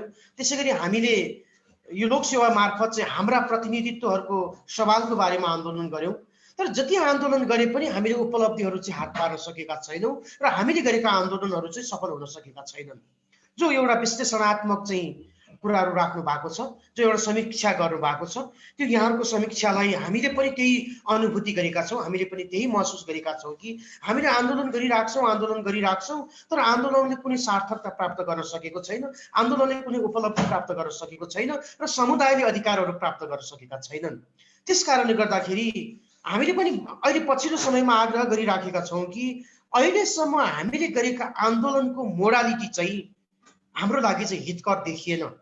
जस्तो कि हामीले प्रतिनिधित्वको कुरा गर्यौं, हामीले हाम्रो सहभागिताको कुरा गर्यौं, हामीले यो सबै धर्मनिरपेक्षता अथवा संघीयता, समानुपातिक समावेशिता अथवा चाहिँ यो सबै चाहिँ संघात्मक संरचनाको परिकल्पना र चाहिँ यसको विश्लेषण र प्रयोग गर्दै आउँदाखेरि चाहिँ यहाँसम्म आइपुग्दाखेरि फेरि यो संरचना पनि अहिलेको प्रतिनिधित्वको चाहिँ मोडालिटी पनि अथवा अहिलेको धर्मनिरपेक्षताको सवाल पनि यो चाहिँ वस्तुगत रूपमा भन्नुपर्दाखेरि अहिलेको चाहिँ आदिवासी जनजाति समुदायको चाहिँ हितकरमा चाहिँ देखिएन। त्यसकारण गर्दाखेरि यही ढङ्गले यस्तै खाले मुद्दाहरूलाई प्राप्त गराउनको लागि र यस्तै खाले हामीले विगतमा गरेको आन्दोलनको मोडालिटीबाट चाहिँ आदिवासी जनजातिहरूले चाहिँ फेरि अधिकार प्राप्त गर्ने चाहिँ कुनै चाहिँ त्यस्तो चाहिँ मैले सकारात्मक चाहिँ पक्ष पनि मैले पनि आकलन गर्न सकेको छैन। त्यसकारण गर्दाखेरि अब हाम्रो आग्रह चाहिँ के हो भने अब आदिवासी जनजातिको मुद्दामा पनि अलिकति केही चाहिँ हेरविचार गरौँ, मुद्दालाई पनि अलिकति परिष्कृत बनाऊ, हाम्रा सवालहरूलाई पनि अलिकति तपाईँको चाहिँ छलफल र बहस गरेर चाहिँ यसलाई परिष्कृत गरेर आदिवासी आन्दोलनको चाहिँ मोडालिटी परिवर्तन गरौँ र मोडालिटी परिवर्तन गरेर चाहिँ कुन ढङ्गले आन्दोलनलाई चाहिँ तपाईँको अगाडि बढाउन सक्छौँ। जसरी यहाँहरू विद्वान विशेषज्ञहरू एकदमै विद्वता प्राप्त गरेको चाहिँ व्यक्तित्वहरू हुनुहुन्छ, तर यहाँहरूको बिचमै बसेर जसरी हामी आन्दोलनको लागि चाहिँ सडकमा झर्नेदेखि लिएर यो आन्दोलनलाई चाहिँ समीक्षात्मक रूपमा विश्लेषणात्मक रूपमा कलम चलाउनु हुनेदेखि लिएर अथवा सिद्धान्तको प्रतिपादन गर्ने कुराहरूदेखि लिएर यो सबैलाई विश्लेषण गरेर अगाडि बढ्नुपर्ने परिस्थिति चाहिँ अहिले चाहिँ आएको छ। किनभने हामीसँग त आदिवासी जनजातिको मुद्दामा काम गर्ने धेरै राजनीतिक दलहरू पनि खुलेका छन्। हामी यति धेरै चाहिँ तपाईँको चाहिँ आदिवासी जनजातिका सङ्घ सङ्गठनहरू छौँ, हामी चाहिँ हाम्रो समुदायको प्रतिनिधिमूलक संस्थाहरू भन्छौँ, सङ्गठनहरू भन्छौँ, त्यसको नेतृत्व भन्छौँ, तर त्यो नेतृत्वहरू त्यो समुदायहरू अथवा चाहिँ हामीले खोलेका राजनीतिक दलहरूले पनि अहिलेसम्म चाहिँ उपलब्धिहरू हात पार्न सकेनौँ। हामीले देखिराखेका छौँ नि आदिवासी जनजातिका प्रतिनिधिमूलक संस्थाहरू चाहिँ दिनानुदिन चाहिँ तपाईँको कमजोर हुँदै जाने, अनि त्यसपछि चाहिँ आदिवासी जनजातिका नाममा खोलिएका राजनीतिक पार्टीहरू चाहिँ तपाईँको दिनानुदिन चाहिँ तपाईँको चाहिँ टुक्रिँदै जाने अथवा खण्डित हुँदै जाने अथवा तपाईँको चाहिँ यसको चाहिँ शक्ति चाहिँ तपाईँको क्षण हुँदै जाने, यस्तो परिस्थिति चाहिँ तपाईँको अगाडि बढिराखेको सन्दर्भ छ। त्यसकारणले गर्दाखेरि जसरी हिजो हामी एक समयमा चाहिँ हाम्रो मजबुतीकरण थियो, हाम्रो शक्ति थियो, हामीसँग चाहिँ त्यति बेला चाहिँ तपाईँको हाम्रो शक्ति हुँदै गर्दाखेरि पनि अगाडि बढ्ने चाहिँ तपाईँको चाहिँ परिस्थितिमा चाहिँ हाम्रा चाहिँ इतिहासहरू चाहिँ तपाईँको अलिक फरक ढङ्गका भए। त्यसकारणले गर्दाखेरि ती इतिहासहरूलाई चाहिँ विश्लेषण गरेर समीक्षात्मक ढङ्गले चाहिँ अगाडि बढेर चाहिँ हाम्रो आन्दोलनलाई हामीले चाहिँ तपाईँको मोडालिटी परिवर्तन गरेर हाम्रा मुद्दाहरूलाई चाहिँ परिष्कृत गरेर अगाडि बढ्न सकेनौँ भने फेरि आदिवासी समुदायले फेरि तपाईँको लामो समय फेरि पछाडि पर्ने परिस्थिति आउन सक्छ। त्यसकारण यो सबै ढङ्गले हामीले यस्तो खाले संवादहरू चाहिँ अगाडि बढाइराखेका छौँ। यहाँले चाहिँ हामीले संवादको सुरुवातदेखि नै आजसम्मको संवादसम्म आइपुग्दाखेरि हामीले जति पनि तपाईँको यहाँहरूको चाहिँ विचारहरू प्राप्त गरेका छौँ, हामीले चाहिँ तपाईँको चाहिँ सुझावहरू प्राप्त गरेका छौँ। यही सुझावहरू यही तपाईँको चाहिँ समीक्षात्मक चाहिँ तपाईँको चाहिँ यो किसिमको विचारहरूलाई चाहिँ सम्भवतः नेपाल आदिवासी जनजाति महासङ्घले चाहिँ यसलाई चाहिँ तपाईँको संश्लेषण गर्छ। संश्लेषण गरेर चाहिँ अगाडि बढ्नको लागि चाहिँ आउँदो चाहिँ तपाईँको महासङ्घको नेतृत्व समक्ष पुर्याउने हामी कोसिस गरिराखेका छौँ। किनभने हामी महासङ्घका चाहिँ तपाईँको अहिलेको सचिवालयका साथीहरू चाहिँ नयाँ नेतृत्व हस्तान्तरण गराउनको लागि हामी अगाडि बढिराखेको सन्दर्भ छ र हामीले यहाँले दिनुभएको सुझावहरूलाई एकीकृत गर्दै संश्लेषण गर्दै र त्यसलाई चाहिँ आदिवासी जनजातिको एउटा सैद्धान्तिक चाहिँ तपाईँको पाटोमा विकसित गर्दै र यहाँले त्यही चाहिँ तपाईँको कुरालाई चाहिँ अलिकति ढङ्गले चाहिँ तपाईँको फरक ढङ्गले विश्लेषण गर्नुहुनेछ भन्ने कुराहरू राख्दै यहाँहरूले जति पनि आफ्नो विचारहरू राख्नुभयो, सहभागिता जनाउनुभयो, वक्ताको रूपमा अथवा अतिथिको रूपमा अथवा अरू ढङ्गले चाहिँ आफ्नो सुझावहरू राख्नु भएकोमा सबै साथीहरूप्रति, सबै चाहिँ तपाईँको विद्वान वर्गहरूप्रति म आभार व्यक्त गर्न चाहन्छु। नेपाल आदिवासी जनजाति महासङ्घ यहाँलाई धन्यवाद व्यक्त गर्न चाहन्छ र आउने दिनहरूमा पनि हामी यही ढङ्गका फरक चाहिँ तपाईँको प्रकृतिका चाहिँ संवादका विषयहरू लिएर आउनेछौँ